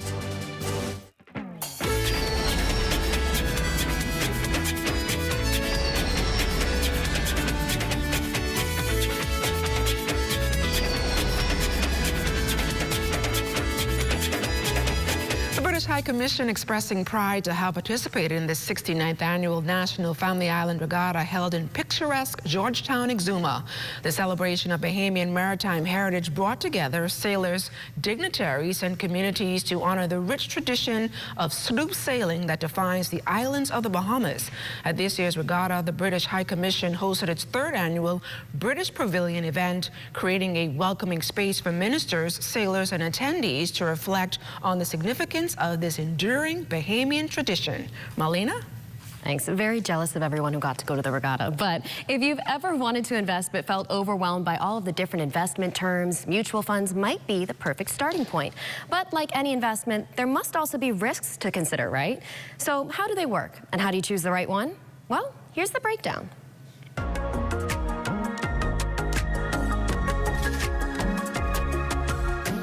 Investing in mutual funds is like joining a financial team. Your money is pooled with other investors and managed by professionals who decide where to invest. But before diving in, it's important to understand the different types of mutual funds and how they fit into your financial goals. There are several types of mutual funds, each designed for different risk levels and investment strategies. Cleara Farquharson, VP of Business Development and Client Relations, explains. An equity fund invests mostly in stocks and shares. Over the long term, they will generate the highest rate of return, but in the short term, they can be very volatile. Bond funds invest primarily in bonds or fixed income securities, and while the rate of return is less than that of an equity fund, so is the risk level. Balanced funds invest in a mixture of both stocks and bonds and provide a perfect balance between risk and return. So why do investors choose mutual funds? The benefits include diversification, professional management, and accessibility. But like any investment, there are risks too. Some of the risks of investing in mutual funds include market risk. The value of mutual funds go up and down according to market conditions, and this is especially true for bonds and stock funds. Second, professional risk. The overall performance of mutual funds are determined by professional money managers, and sometimes they don't make the best decisions. Third, fees. Mutual funds charge investment fees, and these over the long term can actually reduce your overall return that you'll generate from the funds. So it's important to remember and look for and ask about the fees that these mutual funds charge. Now, how will you choose the right mutual fund? Farquharson says it starts with knowing your risk tolerance, checking a fund's past performance, and looking at the fees involved. First and foremost, you want to ensure that the investment goals of the mutual fund are aligned with your own. So for instance, if you have a long-term perspective, if you're going to, for instance, saving for retirement or buying a home, you want to invest in an aggressive or an equity fund. Whether you're saving for retirement or just starting your investment journey, mutual funds can be a great way to build wealth over time. For the Bahamas Tonight, I'm Diane Dorset. Thanks, Diane. It's always a pleasure hearing from our friends at Leno. Well, let's take a look at what's coming up in sports. Find out who's ahead after 2 days of competition at the Frank Pancho-Ramming Primary School Track Nationals. He deals with that story and more coming up in sports. We at Candid Security offer a varied range of security services, including guard service, we do armored service, we do pre-employment investigation, background checks, also vet people for employment. A live business hosted PBX is extremely important to our operation. I don't have to be in my office. I can easily get connected with our clients, my vendors, my NASA office, and with our employees in the field, anytime, anywhere. Come and visit us at Shop Smart, 'cause everything is here. Yes, we have it all for you. Toys, clothing, office supplies, appliances, custom cut blinds, bedding, drapes, and rugs. Come and visit us on Mackey Street, 2 blocks down from Wolf Road. Call us at 698-1052. Shop Smart, Shop Smart, and Shop Smart. Oh, everything is here.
Mario. Hey, Dale, what's going on? Have you seen ZNS new digital platforms? No. Let me go check it out. Good day, Bahamas. I'm Devontae Hanna, and this is ZNS Digital, where we cater to your news and entertainment needs. Are you a foodie? I thought so. Then look out for Digital Bites. Shining a light on Bahamians and the good that they do, ZNS Digital is home to the sunshine. Keeping up with the latest trends, our original content will keep you entertained. Yeah, that's cool. But have you seen the new website? No, I didn't see it. Let me go look. We're still your most trusted source for news and information. That's ZNS Digital? Yeah, that's ZNS Digital, the people station in your pocket.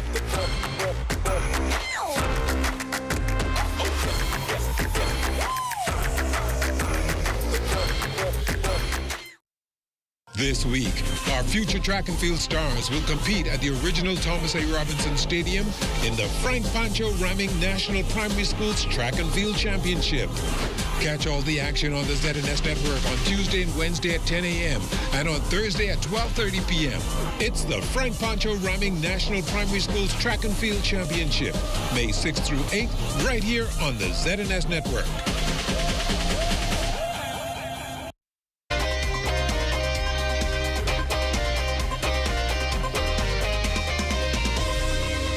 Welcome to Wednesday Sports Check, everyone. I'm Amajal Knowles, topping sports with 2 days of competition already in the books at the Frank Pancho Ramming Primary School Track Nationals. We take a look at which school is in front heading into the final day. Here's our intern, Swanson Gibson Jr. Primary schoolers from the Family Islands and New Providence continue to put on competitive performances on day 2 of the Pancho Ramming Nationals. As the final day draws near, the leaders in the overall standings look to separate themselves from the pack and claim the national championship. The results were up to press time. In 5th position with 35 points are the Roselda M. Woodside Eagles. In 4th are the Lewis Yard Eagles with 52 points.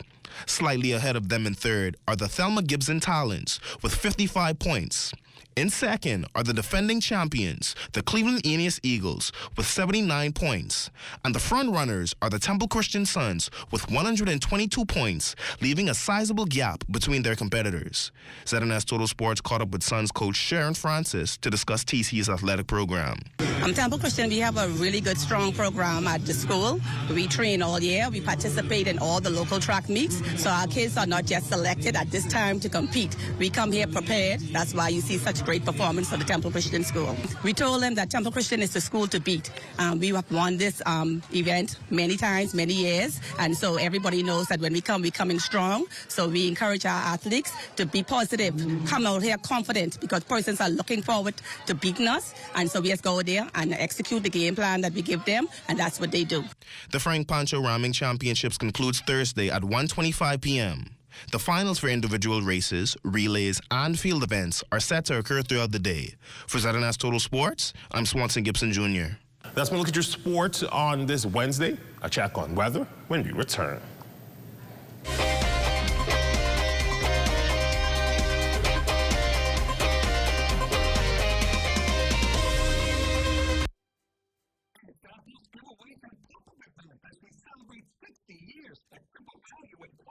Supermarkets. Hunt's ketchup, 32 ounces, $3.29. Hellman's mayonnaise, 30 ounces, $6.69. Everfresh purified water, 1 gallon, $1.39. Olive truffles or steak, $5.99 per pound. Fresh spicy tomatoes, $1.49 per pound. Iceberg lettuce, $1.99 each. Committed to quality and community since 1965. Super value and quality supermarkets. Summer in the Bahamas. The weather is hot, but not as hot as the ZNS summer packages. Get ads on ZNS TV or ZNS Radio Network or the TV community page, or a combination of all three. ZNS has got you covered with great prices, whatever package you choose. Book before June 7th and get the local Federation Championship Baseball bonus full of all kinds of extras free of charge. Contact your account executive or call ZNS Sales at 502-3800 today. Hot summer package rates valid until July 31st. A new chapter awaits the Royal Bahamas Defense Force as Commodore Raymond King, who has led the organization for the past 5 years, bids farewell and makes way for his successor, Captain Floyd Moxey. Join the ZNS Network on Thursday, May 8th at 9:30 a.m. for live coverage of the change of command ceremony of the Royal Bahamas Defense Force.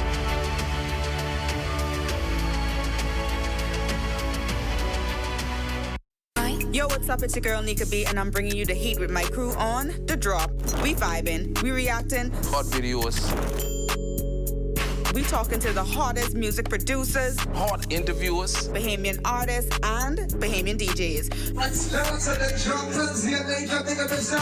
Trust me, y'all ain't never want to miss this energy on The Drop. This your boy Shine 242, and if you want exclusive interviews, hot videos, hot music, then tune into The Drop, man. It's only right here on The Drop, exclusively on ZNS. Let's go, man.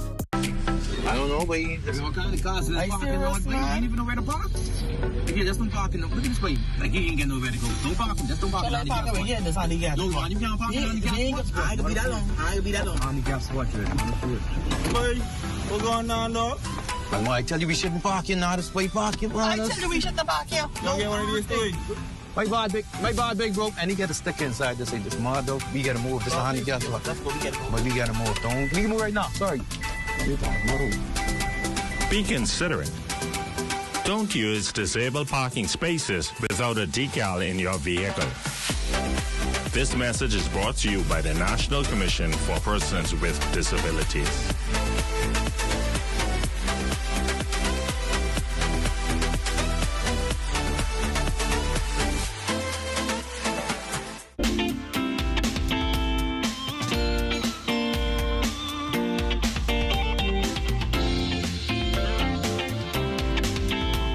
It's time now for your Access weather forecast. The dry conditions continue as our rain gauges remain empty, and it seems as though that will continue for the balance of this week. It wouldn't be until early next week, Monday, late on Tuesday, before we perhaps will see some showers work its way into our forecast as a result of some very warm temperatures, which will be summer-like. We'll see them getting close to the 90-degree mark as we head into the early part of next week. Now, your boating forecast tonight is brought to you by Live Business, where we bulk up your business.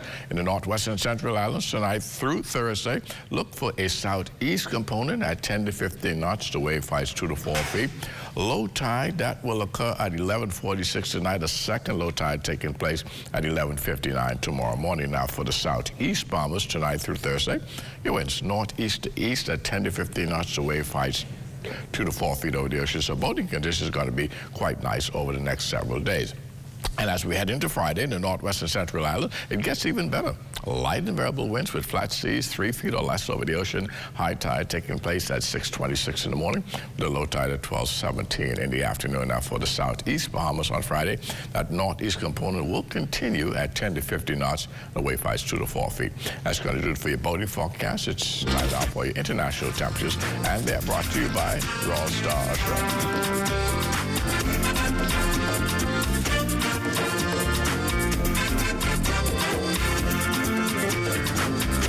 Alarm. My name is Sam, and I don't mean no harm. He said with a blink, please buy me a drink. My pocket's out of sync. I'll tell you a story, let's take a walk. Let's talk all talk. Was raining one morning as I was walking. I heard the froggies talk. He said the frogs leave a wreck on a rainy morning. And that's going to do it for your international temperatures, brought to you by Royal Star Assurance. But join me at 11 o'clock for a full weather update. LaDawn and Malina. Thanks a lot, Basil. Shall I say the last of the cool weather? I see the temperatures rising already, Malena. I told you summer is a must, and it's on the way. But, you know, Arnika Bannister is also on the way with Let's Talk Socials. Here she is. Hey everyone, welcome to Let's Talk Socials. I'm Arnika, and you already know what time it is. It's that part of the evening where we dive into the trends that are blowing up your timelines and clogging your feeds. And today we're talking green pipes, power-ups, and more mushrooms than a Mario Kart race. Yup, Super Nintendo World is officially opening at Universal Studios Florida this May. Kids are hyped and millennials are emotional. People will be out here living their best Nintendo 64 dreams in real life. And for all the millennials, y'all remember blowing on cartridges and yelling at your siblings for unplugging the controller? Well, now it's your redemption arc. Grab your sneakers, grab the squad, and relive your childhood with no cheat codes needed.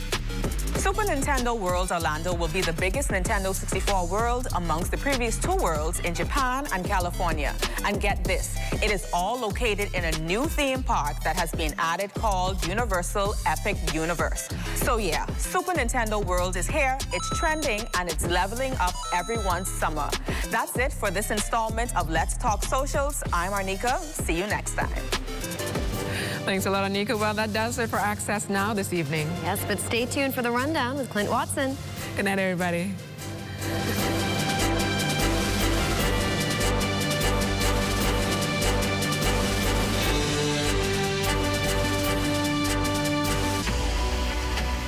chapter awaits the Royal Bahamas Defense Force as Commodore Raymond King, who has led the organization for the past 5 years, bids farewell and makes way for his successor, Captain Floyd Moxey.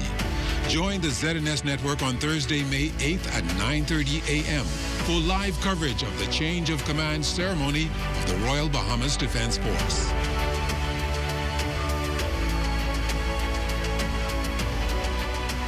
Gymnastics requires discipline, dedication, and a strong sense of balance, just like doing good in our community.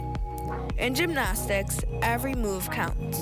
Every step, every leap, every turn. Just like in our communities, where every action, every act of kindness, every effort to help makes a difference. I am the creator of Posh Girl Symposium. Posh is a symposium for 5th and 6th graders at Queens College where they are encouraged to be more passionate, optimistic, strong, and healthy, and stamp out hunger. We collect unused quality stamps to feed the hungry. Some people don't have the basic necessity of food, so I wanted to be able to help. Be the balance, the strength, and the grace your community needs. Together, we can achieve greatness. Crime-free looks like me. Do your part. Join the movement to a safer Bahamas. Strong family bonds provide a crucial support system, often filling the gaps that might otherwise lead to reliance on social assistance. If we get the family structure support system right, you won't see adult children willingly putting their parents in senior citizens' homes. You won't see anyone putting children up for adoption. We should be the safety net for when the family begins to have some challenges. Addressing the root causes of dependency is essential, as our goal is to shift the focus from merely providing aid to fostering self-reliance. We must be prepared to move persons from dependency to self-sufficiency to economic empowerment. And I'm asking the public to join us on this journey. This has been the Heartbeat Brief, an inside look at the Ministry of Social Services, Information and Broadcasting. Agent, before we send you out in the world, we must make sure that your mission is intact. Yes, ma'am! Agent 1, what is a touch? Physical contact, ma'am. Agent 2, what is a good touch? Touches that make you feel alright, ma'am. Such as? A high five, a handshake, even a kiss, ma'am. Good. Now, Agent 3, what is a bad touch? Touches that make you feel not so good, ma'am. Like a slap, a kick, a pinch. And most important, if someone touches your private part. And what do we do when someone gives us a bad touch? You tell a trusted adult, ma'am. For help, ma'am. Tell them, don't do that, ma'am. Agent, I see that you understand. Now it's your mission to spread this information. Just remember that good touches are okay, and bad touches are not okay. So, Agent, go spread the word. Yes, ma'am.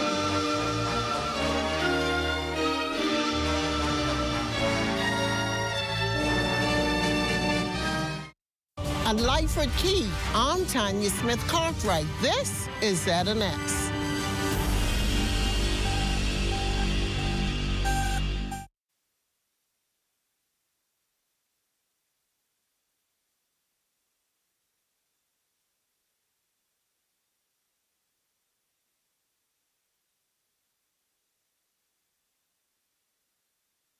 We seem to remember our athletes when they make us proud at the finish line. Throw a Junkanoo parade when they return home, toss them a few dollars, and then forget about them until the next Members of the prestigious Fourth Estate should never sell themselves to any politician. Instead, keep their hands and noses clean in order to publish or broadcast the unadulterated truth. Well, that's how I see it anyway.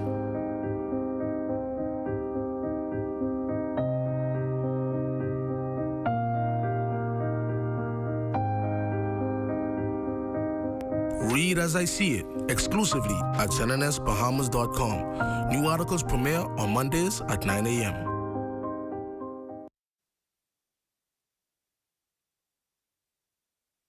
The Rundown is brought to you by Commonwealth Brewery Limited.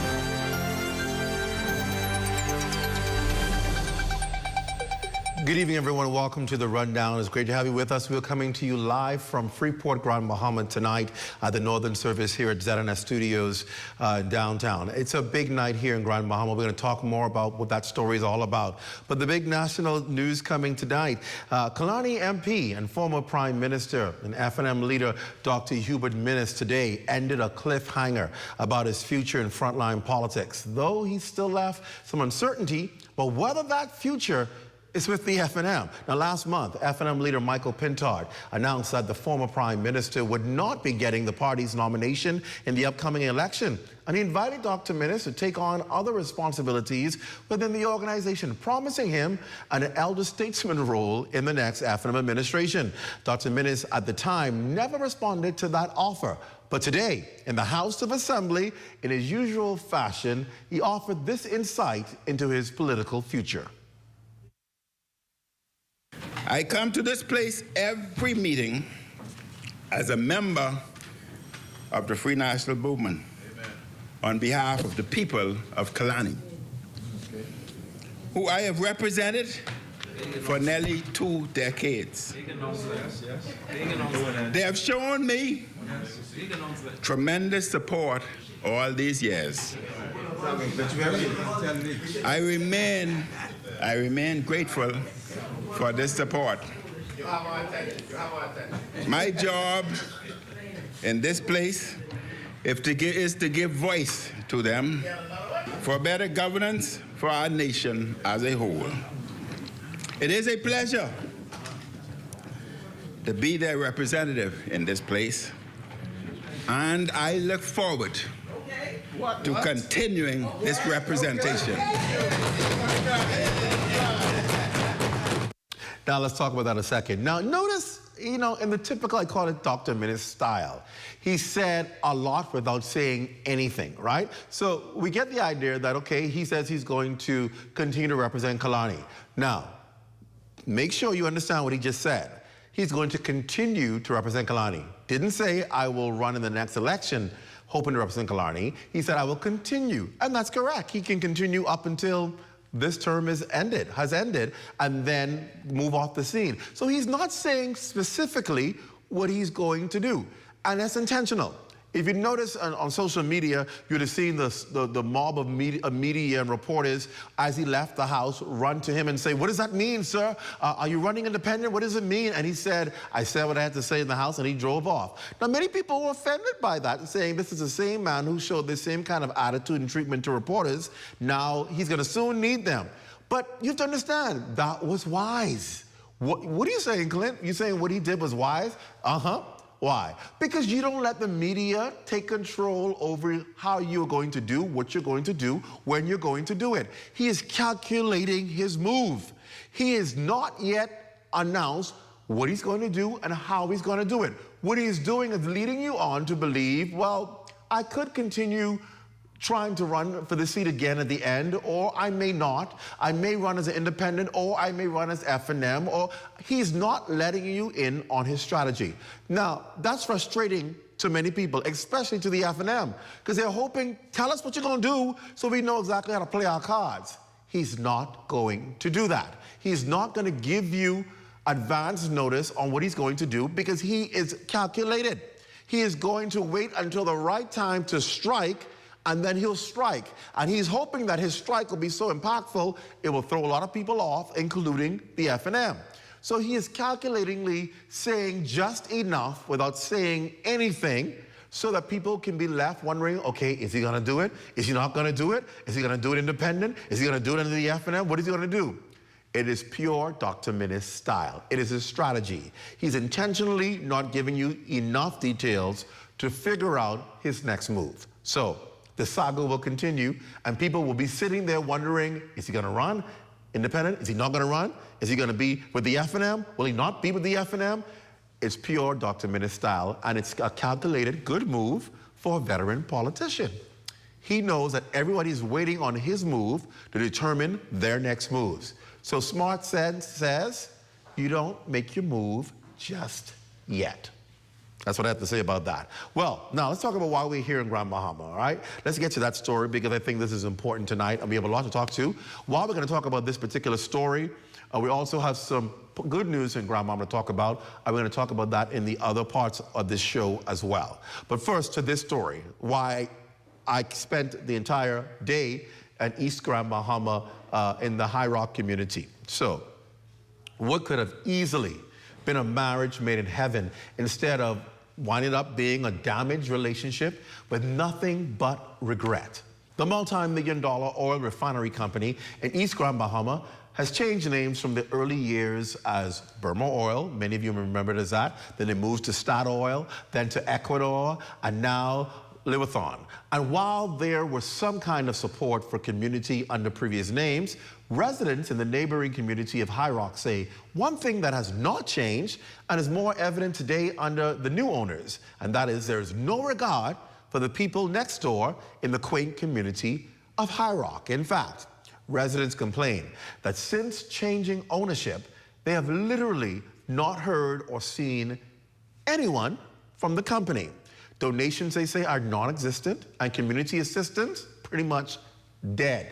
A company which used to provide good employment and great salaries for neighboring residents now operates, according to them, with what was ascribed as mediocre compensation and staff who are afraid to speak up about the alleged injustices for fear of retribution.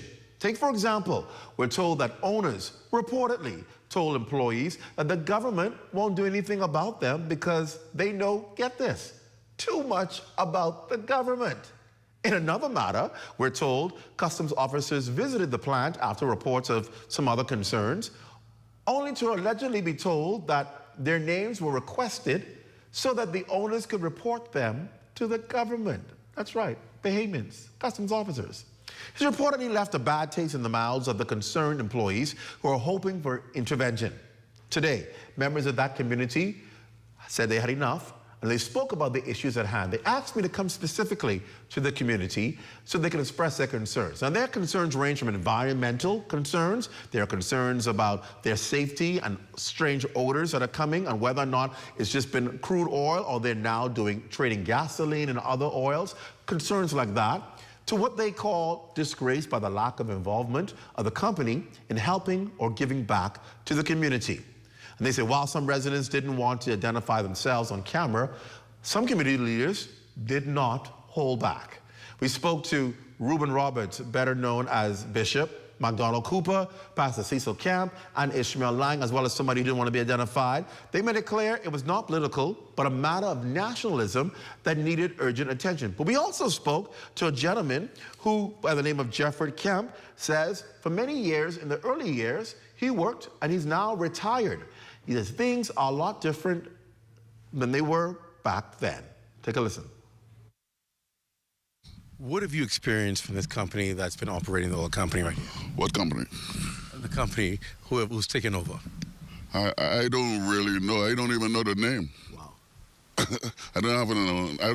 I haven't experienced anything from there. All I know is I see what I saw, like guys traveling to and from work there. But I used to work there originally, and at least 40 years I worked up there. Really? Yeah, I worked for the original companies such as South Riding Point Holdings, and just after Burma there was South Riding Point Holdings, and there was Statoil, right, and Lupus, Ecuador. Right. I worked for all those. What was it like working for them? Pardon? What was it like working for those companies? Oh, that was super. Really? That was super. Those were the best jobs on the island for that time when I worked for them. Were they involved in community? Of course. The people who were on terminal at the time insisted on it. Wow. Yeah. Were there health concerns back then? Well, there's always health concerns with where what we were using was we went into the raw product of the crude oil, right? And there's a chance of the sulfur and stuff. Mm-hmm. We've never really experienced that much from an area here, because basically it would be with messing up the beaches or whatever. Mm-hmm. We haven't experienced that type of thing from them. Those companies were very, very strict on safety and the environment and stuff. It's very, very much. People think things have changed now with this new company. What have you experienced as a resident here that has brought concern to you? I really can't say what I've experienced because I haven't experienced anything. I mean, all I know is that something's going on there. I'm not privy to what it is. You know, I've heard, you know, but I don't like to go on what I hear. I would prefer that I hear it from the horse's mouth. They haven't say, I don't know of no time that they've come in the community and sort of like, you know, have a time meeting here or something. Which those other companies did in time. You know, they come talk to the people whether or not they understood what you was talking about. They came and introduced themselves and yeah. You know, but this company, those people we haven't seen nobody coming to, let's put it this way, I have not seen. Right. Could be that the rest of people see, because I've been off the island off and on for a couple months, but I haven't heard anything about anybody coming to say, you know, or if they're gonna be, how they're gonna be involved. They know that we've been devastated by hurricane. Right. I feel at least they would want to throw and blow for some of the people, but I don't know about it. You know, you're not aware of anything they've done to assist. People have complained about an odor coming from there. Have you ever smelled the odor? Well, I can't say that I have. I haven't, because I've heard that there's something going on up there, but I don't know. I haven't really smelled an odor. I can't lie and say I did. The point is, what they're dealing with now and what we were dealing with, if the odor what we used to smell, you know, dealing with the crude oil had come across, I would have known that. But I haven't smelled nothing insignificant. What would you like to see done by this company who is now running the plant? Well, I would think that, you know, an entity coming into an area like this, you know, auto settlement area and stuff, should at least try to involve themselves with the peoples in the area somehow, or show their face per se, make something that you can say, okay, start or whatever the company name.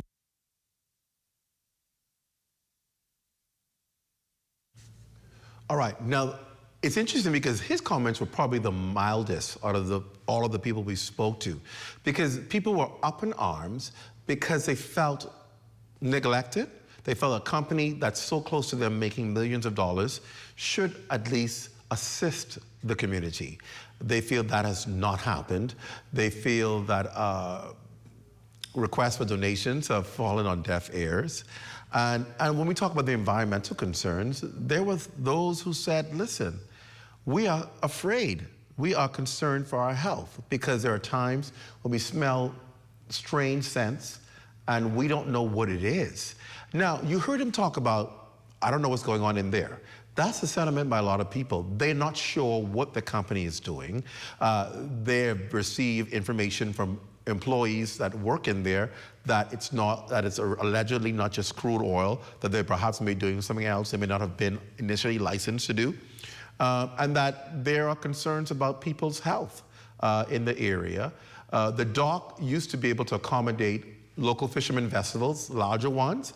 They say they've been prohibited from using the dock anymore. So the fishing community, which is a thriving community there, is hampered because there's no dock for them to pull their boats up to. And they used to be able to use the dock at this particular facility. Now, they were clear that it stopped being operational to residents before with the last owners, but they said this particular owner now continued that, and they have no access to docks. And they feel it's just not neighborly. That's not good corporate partnership to a community that sits right outside of their plant where they make their money. And it's a concern that senior persons in the community who spoke up, we talked about it earlier, like Reuben Roberts, who many people know as Bishop, who has a particular restaurant there in High Rock, and then McDonald Cooper, Pastor Cecil Camp, who's a religious leader in the community, Ishmael Lang, and then those who didn't want to come on camera but still spoke about the concerns.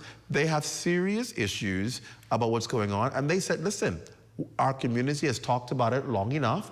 We've not seen action. And so that's why we picked up the phone and called you, so you can come and hear our concerns and address it. Let's hear some more what the concerns of the community are.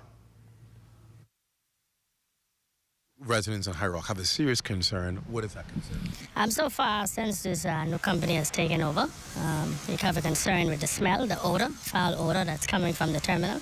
And then we're hearing complaints of what exactly it is that they're storing. And so we're not quite sure on exactly what the facility is holding, whether it's crude oil, whether it's fine diesel or gasoline.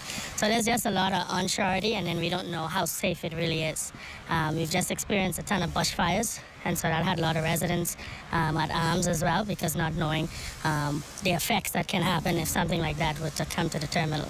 Again, one of the major issues up here, especially with the company, they've blocked off the ramp that we would publicly use. It's been blocked off before this company took over. We thought, or we were under the impression that when they come in, that they might have done something different. And so the fishing community is hurting right now. There's no ramp in East Grand Bahama, or I should say in High Rock Pacific, that any boat over 14 foot can launch. And most of the guys up here have bigger boats. And so it's just a ton of issues from them. And again, no communication, no sort of relief, no sort of meeting with the community on anything. You know, everybody make it pretty good together, you know. The oil company over the years has provided, no doubt, employment for many of the people who live in this community. Yeah, the company, they did hire some folks. It could be better than what they have done. But this new guy there, this Bridgewater guy, he's doing a better job at looking out for the people for the East. And what has happened there, I would like to see them do more for the community, such as the beach out here, at least once a month. Clean up the clean up campaign, clean up the beach, and stuff like that. And even with the school, they make all the money here. I'll put some back to show appreciation with a landmark where they leave here. And none of the company could say they have left something here where they could say this is their mark. Currently, I don't know the present owners of the company, but from the beginning, I personally feel as though they have not been a good corporate citizen as far as trying to help to improve the environment that they, especially over the recent time, began to degrade. What are your concerns regarding the environment by this company? A clear one would have been Hurricane Dorian, where we had an oil spill that shouldn't have happened if protocol was followed. After the oil spill, the recovery system was pathetic. Instead of government taking the initiative to actually police and control, they allowed the perpetrator to deal with the cleanup. And as far as I'm concerned, there was a lot of misinformation that was fed. So yeah, it's a lot to be desired. Since then, they've changed owners. Are there still environmental concerns with these new owners? I don't know who the owners are, but as far as I'm concerned, the environmental concern was never addressed. So it still exists, yes. Some residents we spoke to talk about there being strange odors that come from this facility. Have you ever experienced that? No, I live in Freetown, which is a little distance away. And it's just recently now that they begin to the storage in the facility again, so I don't know what is going on there at present. I actually have lived here basically all of my life. I know most people don't believe I'm 64 years old, so God has been good to me. I've given my heart to the Lord at a very early age, and I am one of the privileged one to be able to say that I was not born in a hospital. I was born in a house, actually. Wow. And so God has been good to me, and I bless him for blessing me with just to be in the East End. So you've been in a community where this oil company, even though it's turned hands from various companies, it's been here, it's been successful. What is your concern when you look at the ownership of these companies? To be honest with you, at the present moment, it's really been disappointing. Okay, Burma Oil started in '74. And if you look around, Mr. Watson, there's nothing substantial that has never been done to support our young people, okay? They have made millions and billions of dollars on our soil. okay, and have never put in the right mechanism as far as a gymnasium is concerned. This is very disappointing. It is very disrespectful to the East Enders, and it has to stop. This East End has been devastated by Hurricane Dorian. Yes, sir. Any relief from them? Sir, I'm going to be honest with you. I mean, if I would talk from a personal standpoint, it's nil. But, I wouldn't go there. Right. I'm going to live. But it has been very, I would say, despicable. Mm-hmm. Very disheartening as far as what we can see. The support has not been tremendous. And you look around for yourself and you see it. Mm-hmm. Look at the seawall. Mm-hmm. Okay, who excuse for that? Even though our government, we know, Mr. Watson, that our government can only do so much. Mm-hmm. So why should we blame the Progressive Liberal Party? These people are making millions of dollars next door, and look at the seawall. Mm-hmm. Mm-hmm. It is a very, very sad situation. And so as a leader, being pastoring for 35 years, I want to speak out against this. This has to stop.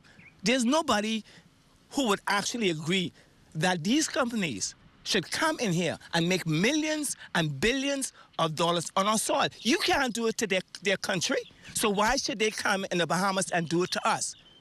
And for instance, there have been many reports as far as the way they've been treating our young people on the job.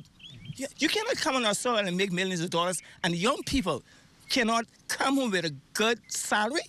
At the end of the year, they can't hardly pay their bills. That is so disrespectful. That is so degrading to humanity in a whole. So don't do it to us, okay?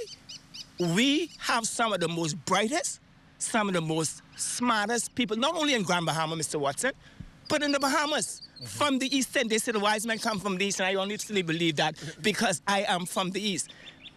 The lighthouse, we dedicated in 1998, okay? It's still standing, okay? After Dorian, the lighthouse is still standing. God has blessed me that I was able to structure that in honor of the church that I've been pastoring for 35 years. So this lighthouse is unique because it is the only lighthouse, you can Google it, that is in the world like this. Most lighthouses are built for navigational purposes. Right. This lighthouse that I built was not built for that purpose. It was built for lost and drifting soul. So Cecil can put East End on the map. Even though I was never on it, I mean, I'm going to get my own in heaven one day, okay? But look at the beauty of it. ZNS has come at, and many other media output came up here over and over and over again, okay? Just recently, I mean, there's some folks who came to me doing shots on the lighthouse, okay? Where's the contribution? Right. It's sad. Where's the contribution? You're making millions of dollars of my lighthouse and can't send a simple donation to the church? Mr. Watson, this has to stop. They're taking advantage of us. Okay? The company next door, we call the black oil gold, right? And our leaders have to get involved. Okay? Mr. Thompson, I respect highly, have to get involved. They got to speak out. They have to stop. Okay? Right now, they're dealing with chemicals. I understand they're not storing jet fuel, no, diesel fuel, sorry, and gas fuel. As far as I heard or understand, the engineering process was never designed to store these type of chemicals. If anything happened, High Rock is only about minutes and seconds away. One big explosion and that's it. We can't live in these regions no more. I am a diver. I've lived off the water all of my life. If these things get into our ocean, then what happened to our livelihood? Our young people cannot even go diving no more. The fishermen cannot make any money no more. Mr. Watson, I say to you and I say to this country, I say to the Prime Minister, as a leader, this got to stop. Well done. I'm 75 now, and I was born in Old Freetown, a little town down in the area of what they call the bonded area now, where Port Authority took from us and our original families many years ago. And from then, I moved up to High Rock. I was up here from a little boy. I built my home up here, had all my kids. I joined in the community. I was the chief consular, vice chief consular, and town committee chairman at the same time. Wow. Yeah, and I did that, tried to do the best I could. I helped initiate like the power for here, the little clinic that we have. I was part of that. And I built here when all of my friends, a lot of my friends went to Freeport. I said, buddy, I can stay home. And I built home. Wow. No mortgage, catch a little help, but I'm living casual and free from all that bureaucracy right now. You have been here, obviously, and your neighbor right next door is this multi-million-dollar oil company. What is your concern with this company? Well, when I was the chief consular many years ago, when it was Boim Oil, because since then, 5 or 6 names changed. Exactly. When it was Boim Oil, I initiated to have a meeting down here on the park, and we spoke to them, and the manager, the chief manager, which was a white gentleman, at the time, he pledged that he was going to do some things that we request of him. And the things that we request of him was at least sponsor the community. Mm-hmm. We are a couple miles away. The problem we used to have when you asked them for something, they write a check for $500 or $300 when you have in a community function. And that was deplorable. And he vouched to me and said that, well, we're going to make that change. But since then, I got out of the system, and 4 names changed since then. Mm-hmm. But I spoke, but this, if you believe this, I spoke about this morning. Wow. Going down where if I told Leland that I asked for, I was talking about why they are not sponsoring East Grand Bahama. Because other companies do the same thing. They are close to us. And they don't pass through. They don't pass through, don't help. I mean, now, I don't know, and I think it's a little lap in there too, because when those companies come in here, negotiations should be with the government that you sponsor. You got to do something for your in-lying community. But they stray away from it, and nothing has been done. And I'm really mad about that. I talk about that every day. I'm old now, but I used to raise some hell. But I see ain't nothing changing, you know. And one of the sad part about it is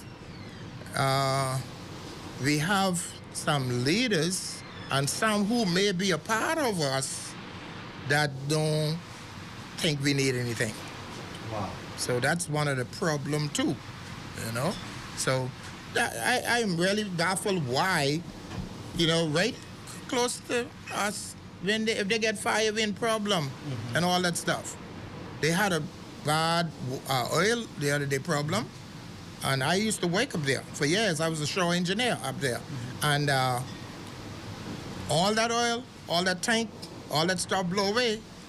And the conclusion was there was no environmental impact on there. You didn't believe that? You know, I know, and the soldiers who crawl the road know that it had to be environmental impact. You can still see indications of the oil that is draining down their tanks.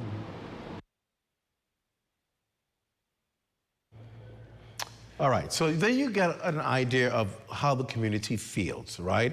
And I know you may be watching and saying, okay, so there's environmental concern that some people may have about their safety and security, but the bigger concern people are talking about is no support for the community. And you have to understand, when you live in these communities, these close-knit communities that are far away from the city life, community support is everything. See, in capital, you may say, okay, well, you know, we fend for ourselves and we don't worry about things. You have companies who sponsor daily in the thousands. But in these communities that depend on assistance, it means everything.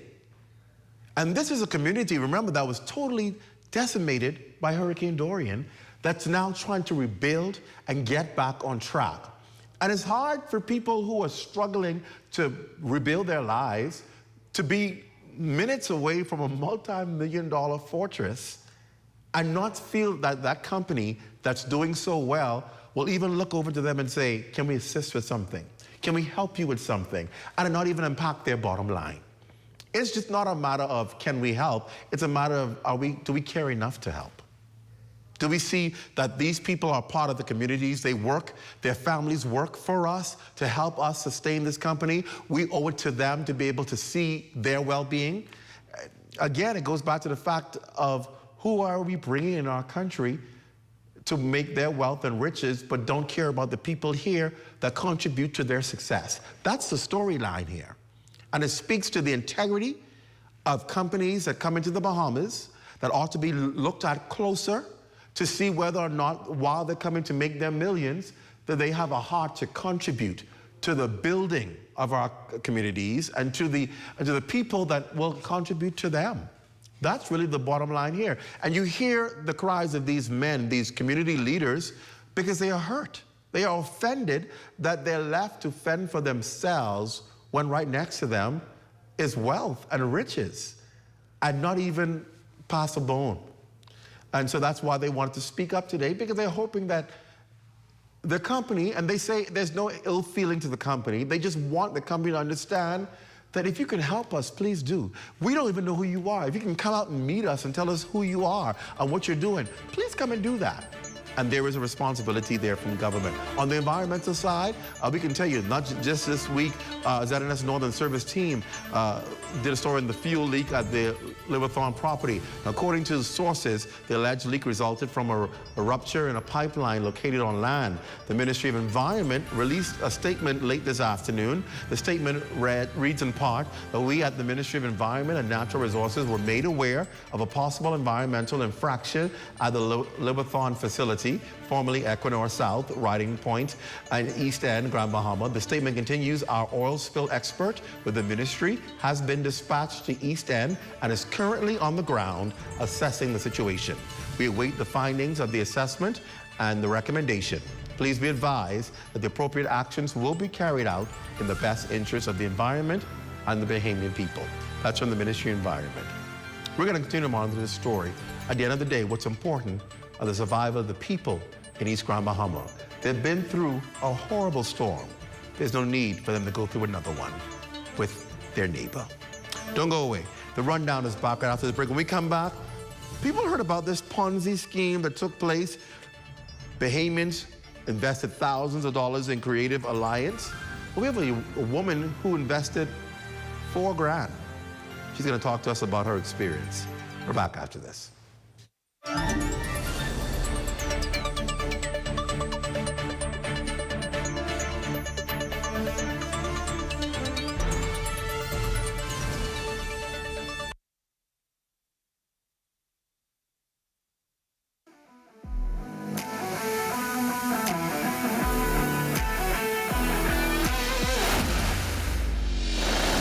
Striping group of companies, we have been in Exoma now for the past 4 years, carrying out our paving program. A part of our company's philosophy is to do some work to international standards. So when you look at our paving division, we have a state-of-the-art lab to do all of our testing in-house, as well as a state-of-the-art asphalt plant with a trained technician carrying out the work on that site. The overarching goal of our company is to produce the work that we're doing in the entire Bahamas to international standards. We also make a difference by the training of our staff. We have a very intensive training program going on to where we are teaching young men how to learn the art of striping. Being a young man myself, I've made mistakes in the past. I was given a second chance to better my life, and it's only fitting that we pass that along. What's important for us is giving them a second chance for them to get a skill and a career that can take them further in life.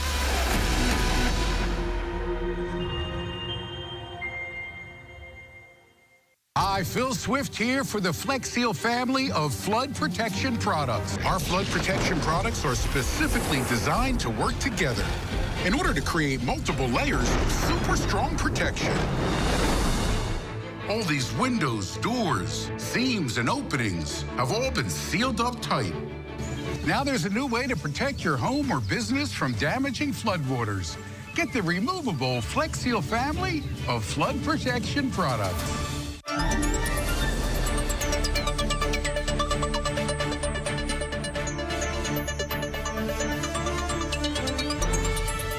Welcome back to The Rundown. We are coming to you live tonight from Grand Bahama, where we continue to talk about stories that are impacting people in the community. Well, what began as a promising opportunity to earn money by simply watching videos has turned into a financial nightmare for thousands. Creative Alliance, the so-called business incentive platform, lured users with easy cash and high returns, only to vanish without a trace, leaving victims out tens of thousands of dollars. Later, we hear from one woman caught in the scam who is detailing her experience through a book. But first, here's Ramiko Knowles with another victim story. I woke up the next morning, which was yesterday, to find that the groups, everything was dissolved, and the platform was still up for a minute, and then like midday or so, everything on the screen went white. Shocked and confused, that's how one longtime member of Creators Alliance Limited describes the moment they realized that they could no longer contact the masterminds behind the platform, known as online managers.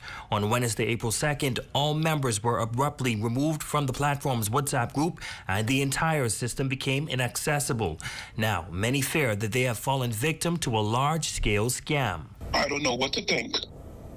I feel the same way everybody else is feeling. I feel lost. I feel cheated. I feel like I was played. This anonymous member, who played a key role in introducing others to the platform, says they are now facing backlash. Some believe they had inside knowledge of the collapse or were directly involved, claims that they strongly deny. The member says they were just as blindsided as everyone else and, due to mounting threats, had to seek police protection.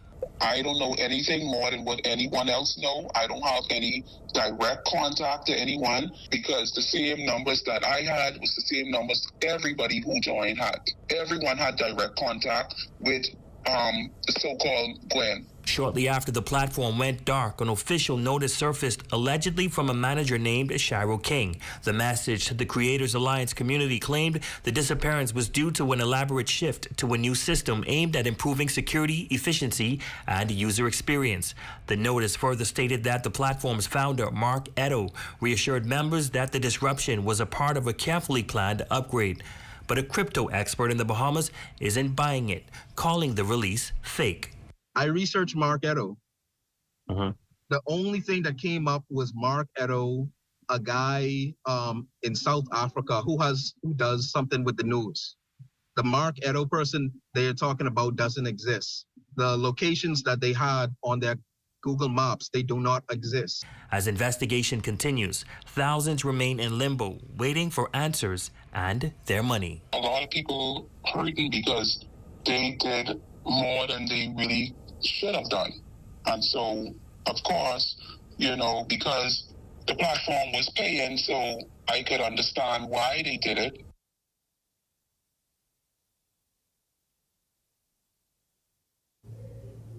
All right, joining me in studio is another person impacted by this scheme, Yvette Farrington. Well, welcome to The Rundown. Thank you for joining me. Thank you so much, Clint, for having me. Let's hear your story, because you've not only experienced this, but you decided to speak out about it. First of all, why? I'll tell you what, when Creators Alliance collapsed over a month ago, I was determined to do two things. One, I wanted to get a financial assessment of the damage that was done. And secondly, I wanted to create an awareness, because a lot of people have no idea what actually happened. And I'll talk about it later, about the amount that was lost. I hear you saying thousands. I stand to correct that. It's millions. Millions? Millions of dollars. And I have just cause why I say that. I can show the evidence. Wow. Millions of dollars was lost. Tens of millions of dollars was lost.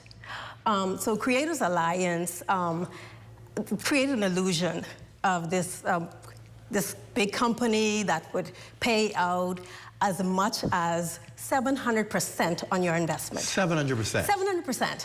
So, for instance, if you invest $4,000, you would get $29,000 back in return.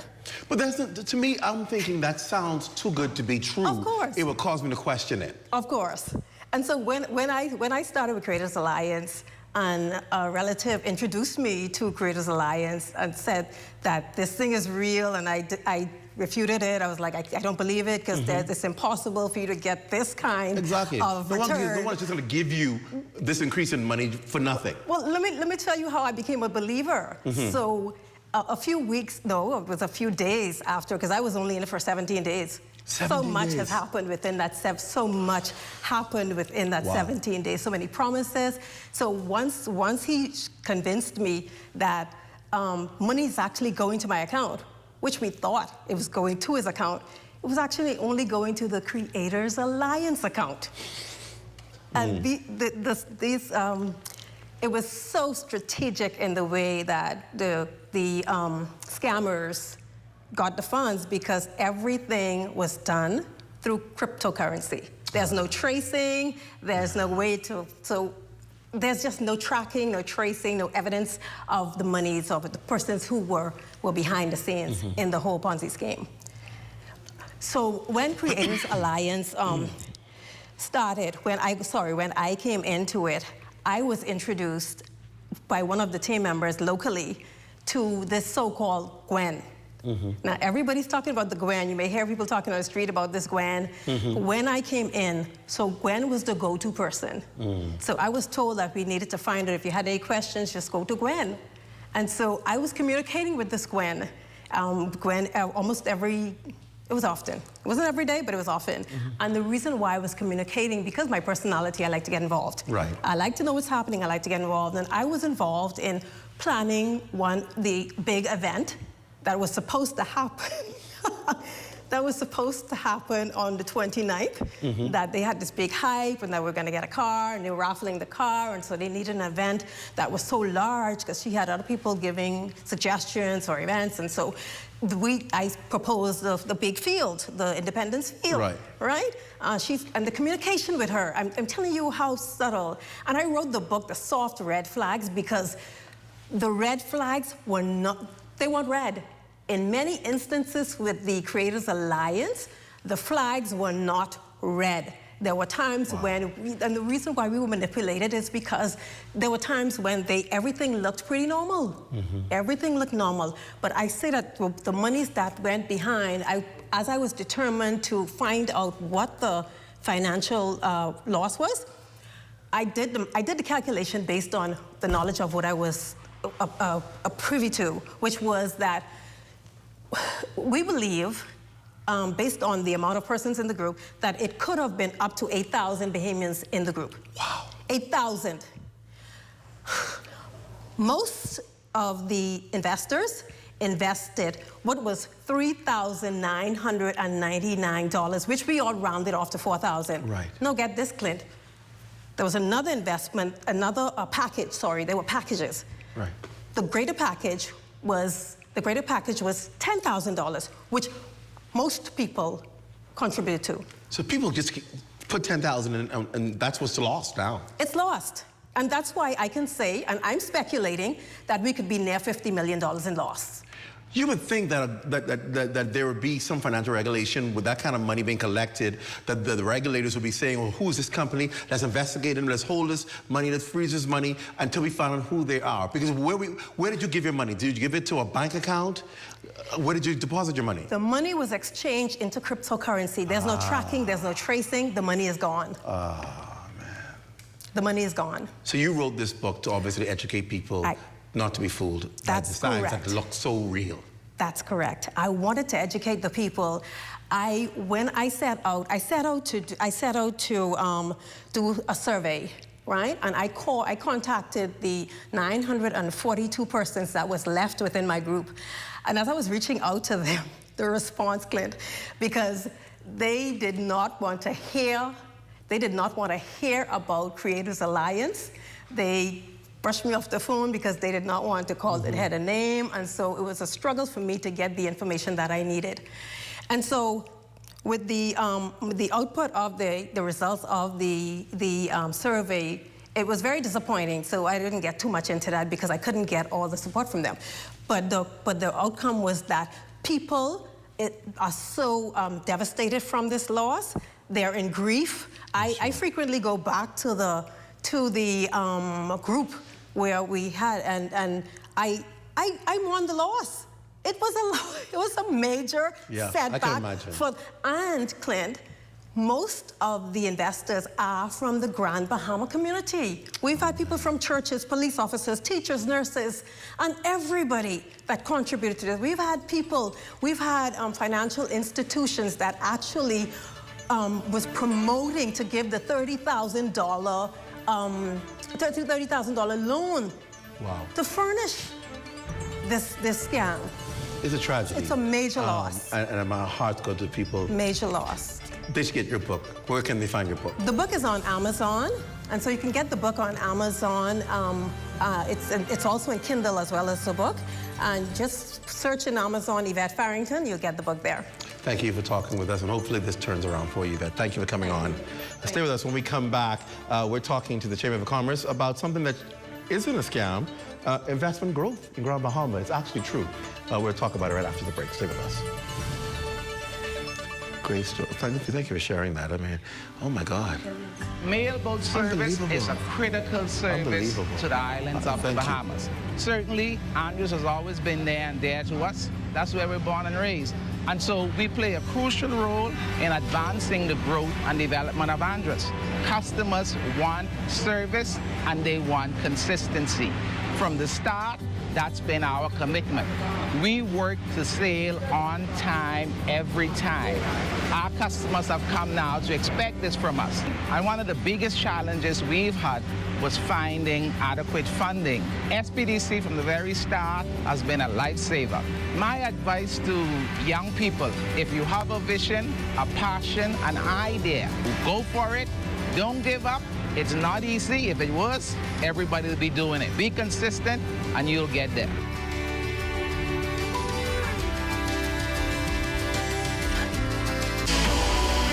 A new chapter awaits the Royal Bahamas Defense Force as Commodore Raymond King, who has led the organization for the past 5 years, bids farewell and makes way for his successor, Captain Floyd Moxey. Join the ZNS Network on Thursday, May 8th at 9:30 a.m. for live coverage of the change of command ceremony of the Royal Bahamas Defense Force.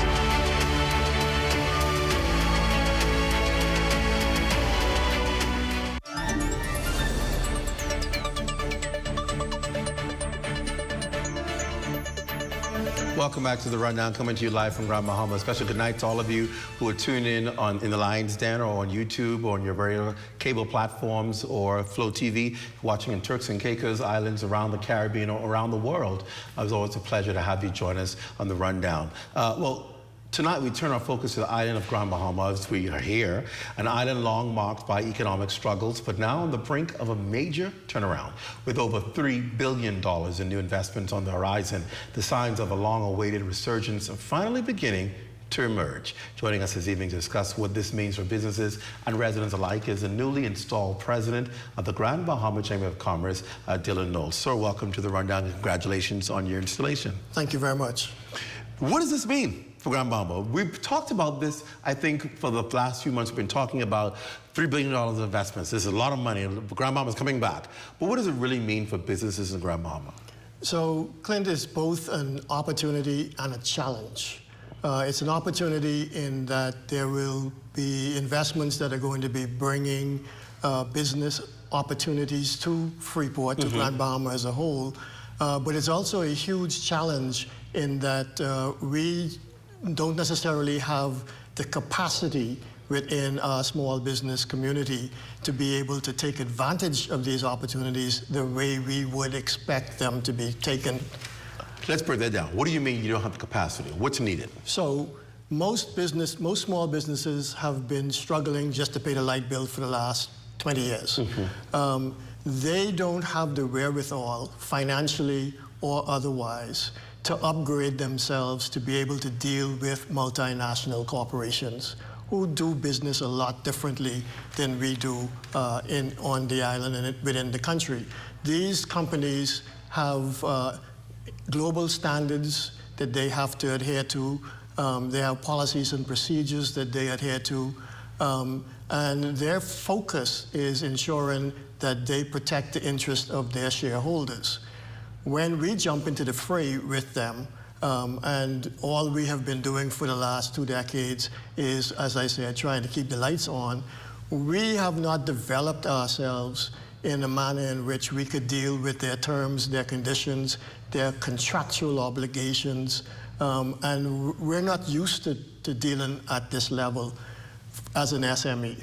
And so the Chamber is going to be very active in trying to help the small businessmen in Grand Bahama to develop that capacity, to be able to talk the talk with a Carnival or a Celebrity Cruise Lines, to be able to review their contractual obligations before they sign on the dotted line, to ensure that they understand what they're getting themselves into, to try to help them to access working capital, which they will need to be able to weather the long cycles that multinational companies often engage in terms of payments.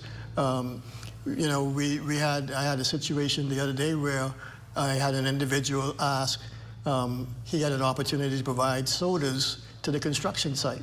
And I asked him if he had the wherewithal to provide 60 days worth of sodas. Because if you can't provide 60 days worth of sodas and you have to wait 45 days for payment on the first month's supply of sodas, you're going to find yourself in a pickle. And so we at the Chamber are going to do our best to be able to help to educate, to help to increase the capacity of these SMEs so that when they do sign these contracts and engage, they're engaging with an opportunity to win and not engaging from the perspective of a automatic loss. Are Grand Bahamian businesses taking advantage of the opportunities provided by government? I'm thinking off the top.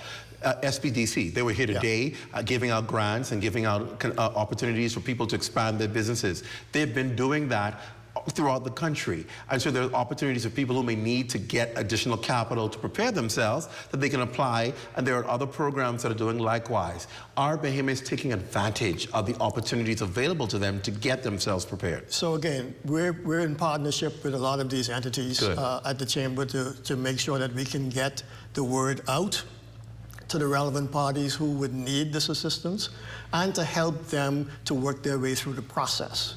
Because the devil is always in the details. Yeah. Yeah. Well, to me, it seems like it's a good opportunity then that's providing itself for people to actually take their businesses to the next level and avail it. And I think people have to actually take advantage of it, because before the cry was there is no investment, there is no money. Now you have the investment. The cry can't be we can't qualify. It's what do we need to do to make sure we can get a part of this. And I think that's a big role of getting people to get involved and to see once they're involved that they can actually take their businesses to new levels. Absolutely, and that's what we're all about. Chamber obviously is making sure that the businesses are sure up. Is there another arm that you need to also make sure is critical to ensure that these billion-dollar investments trickle down to Bahamians and their companies?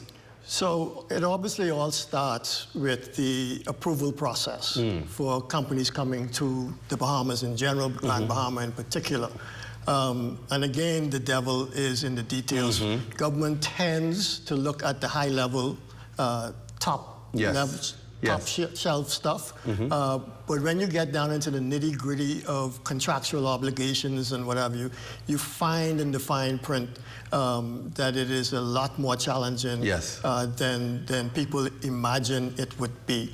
We're also working at the Chamber on an ease of doing business program, where we're looking at what are the policies, regulations and laws that hinder commerce on the island, so that we can make recommendations to either government or the Port Authority, depending upon who is responsible for that particular function, on improving these regulations such that they are no longer hindrance.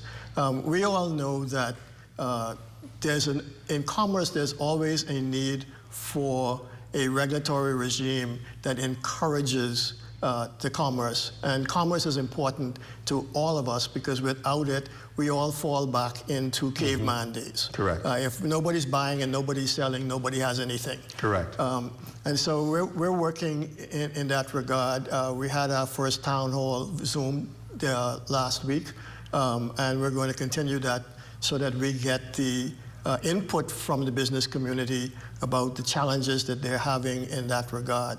And then we will package that all up and go to the relevant authorities to try and get some traction on that. Governments around the world all acknowledge, without formally acknowledging, that they overregulate commerce. Right. That's why we have free trade zones in almost every developing nation in the world. Every nation has looked at their commerce and said, we can't attract people, we can't attract investors with the situation that we currently have in the country that we are enforcing upon the general population. So they create these free trade zones. In Grand Bahama, we were the first modern free trade zone in the world. And while other countries have focused on supporting their free trade zone, we've kind of bastardized ours over the years. Successive administrations have taken steps that have made it more difficult to do business in our free trade zone. And so we'll be focused on that as well, particularly as it impacts the Hawksbill Creek Agreement and what that means to Grand Bahama and the Bahamas. We definitely had your work cut out for you, Dylan Knowles. Thank you for joining us, and we look forward to seeing the business community flourish and get the necessary assistance they can to get back to a new place. Thank you for coming on the show tonight. We appreciate it. Thank you for having us. And stay with us, our final guest tonight, a couple that's making impact with a group of young people, and some men and some women. We'll talk about that as we close out. We're back live in Grand Bahama after this.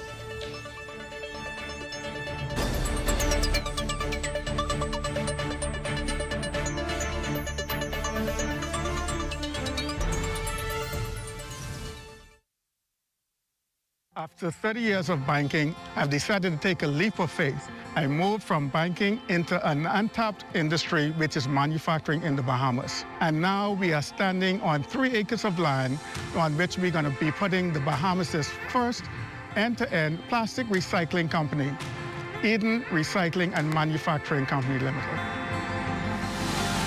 Eden has 2 arms, recycling and manufacturing. This is groundbreaking for us. It's never been done before. It really makes a difference, not only in the Bahamas, but even around the world. This is not just a project that we're doing so that we can make a couple of dollars. We want to make sure that it benefits those who come after us. In future generations, we hope that this is a small vision, that they will take it and they'll expand on it. We can have the formula for what it means to do end-to-end recycling in the Bahamas, in the region, and even if we have to export these ideas and thoughts and concepts even into the U.S. Hi, Phil Swift here for the Flex Seal family of flood protection products. Our flood protection products are specifically designed to work together in order to create multiple layers of super strong protection. All these windows, doors, seams, and openings have all been sealed up tight. Now there's a new way to protect your home or business from damaging floodwaters.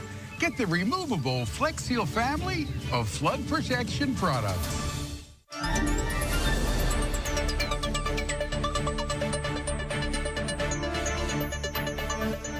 We're into our final segment here live from Grand Bahama. We welcome Dudley and Katie Sayed, familiar faces in Grand Bahama and the founders of Reach Out Youth Program, an organization established in 2007. Reach Out began in the Garden Villas community with basketball tournaments, but quickly grew into a vital support network for at-risk youth. From feeding hungry kids to providing school supplies and mentorship, the Sayeds have expanded their work to include now after-school programs, prison visits, and a variety of community workshops. I want to welcome them to the rundown because, of course, indeed, they have done remarkable work. Thank you for being here. Welcome. Thank you. What keeps you going? When I saw the list of what you're doing, I'm saying, boy, and I know what they're doing is a thankless job because people don't understand the challenges you face with the resources, yet you're committed to not only keeping it going, but expanding it. Why do you do this and what keeps you going? I think growing up, I had a lot of challenges. And to see the success of the young men who are looking for love, looking for someone that they could lean on. And because of our organization, we are able to help a lot of young men who will never have an opportunity to go off to college.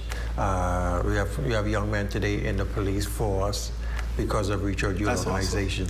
Awesome. But what fuels us is just the joy, just to hear those young men when they come around. They normally call me coach. Just to see that they just want someone to say, I love you. They haven't heard that from their parents. They haven't heard that from their father. And I think that's what fuels us.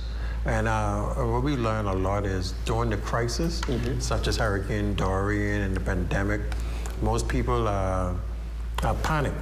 And I think that's when our organization really goes to work, when people in Grand Bahama, when they are in need. Has government been supportive in your efforts? For the most part, sorry, no. But now we have been getting some assistance from government. You've seen a change? Yeah, he has really believed in what we do. Ministry of Youth, Ministry for Grand Bahama, they have really been assisting us. That must feel like a burden lifted. Oh, gosh. Wow. What it takes to get this organization, keep us financially going, we need about $200,000 a year. Right. Because what happened is we have never stopped giving. Every week we still give about 60 to 80 grocery packages. And you've got to replenish that when you give it out. Yes, and I think people only look at us as a mentoring program. Right.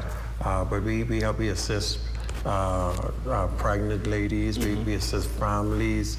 We assist men who are unemployed, who are trying to find something to do. So we assist the wider community from East End to West End. What people don't know is when you donate to programs like your programs, it allows our communities to be safer because people don't have to feel desperate and do things to just try and get what they need. Yes. And so you're actually contributing to the safety and sustainability of our communities by donating, which for most people may not even feel it. It's just the extra you may have at home, the additional you may be able to use and not spend it on yourself. It helps. Every little bit helps. Yes. And I think, Clint, the proudest moment I think the Reach Out organization had was Sunday.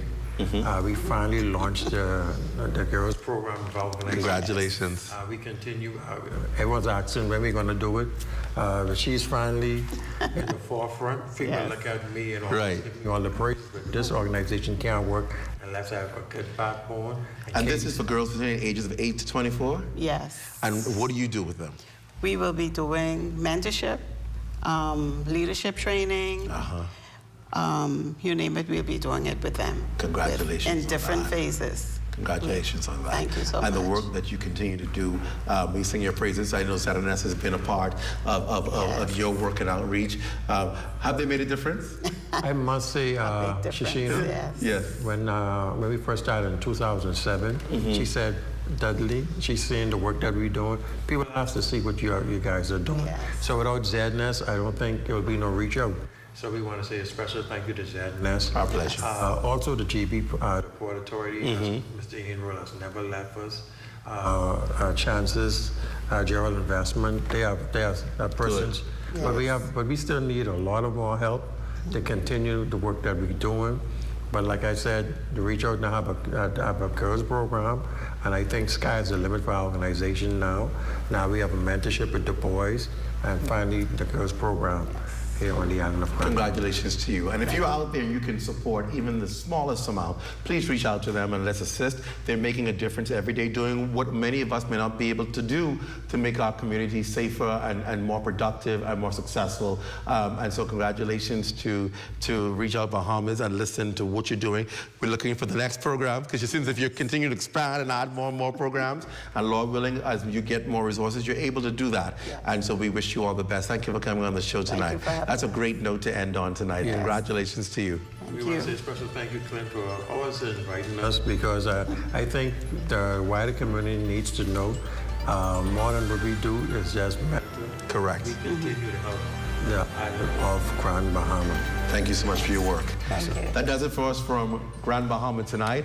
Don't forget, the final newscast of the day anywhere is 11 o'clock news with Royston Jones. He's probably in the studio back and now, so preparing for the 11 o'clock tonight. It's your last day, last opportunity for news and information around the country at 11 o'clock. It does it for us for the rundown. Remember, tomorrow's Thursday. That means there's a rundown on leadership with Mr. Ahmad Rashad Thompson. That means I'll be back with you on Monday. Please have a safe weekend for all of us here. The entire team here in the North, my producers for the rundown in the North, who is working diligently, Mr. Gordon, Quentin Gordon, and the entire team, all of them, Philip Marsh, and of course, all of them who've helped and contributed to going into Grand Bahama, and the editors, the camera people, Jacoby, all of them, Shashina Farkas in the role, who did an amazing job helping today. The people here are just amazing in the North. Thanks so much for joining us. Good night, everyone.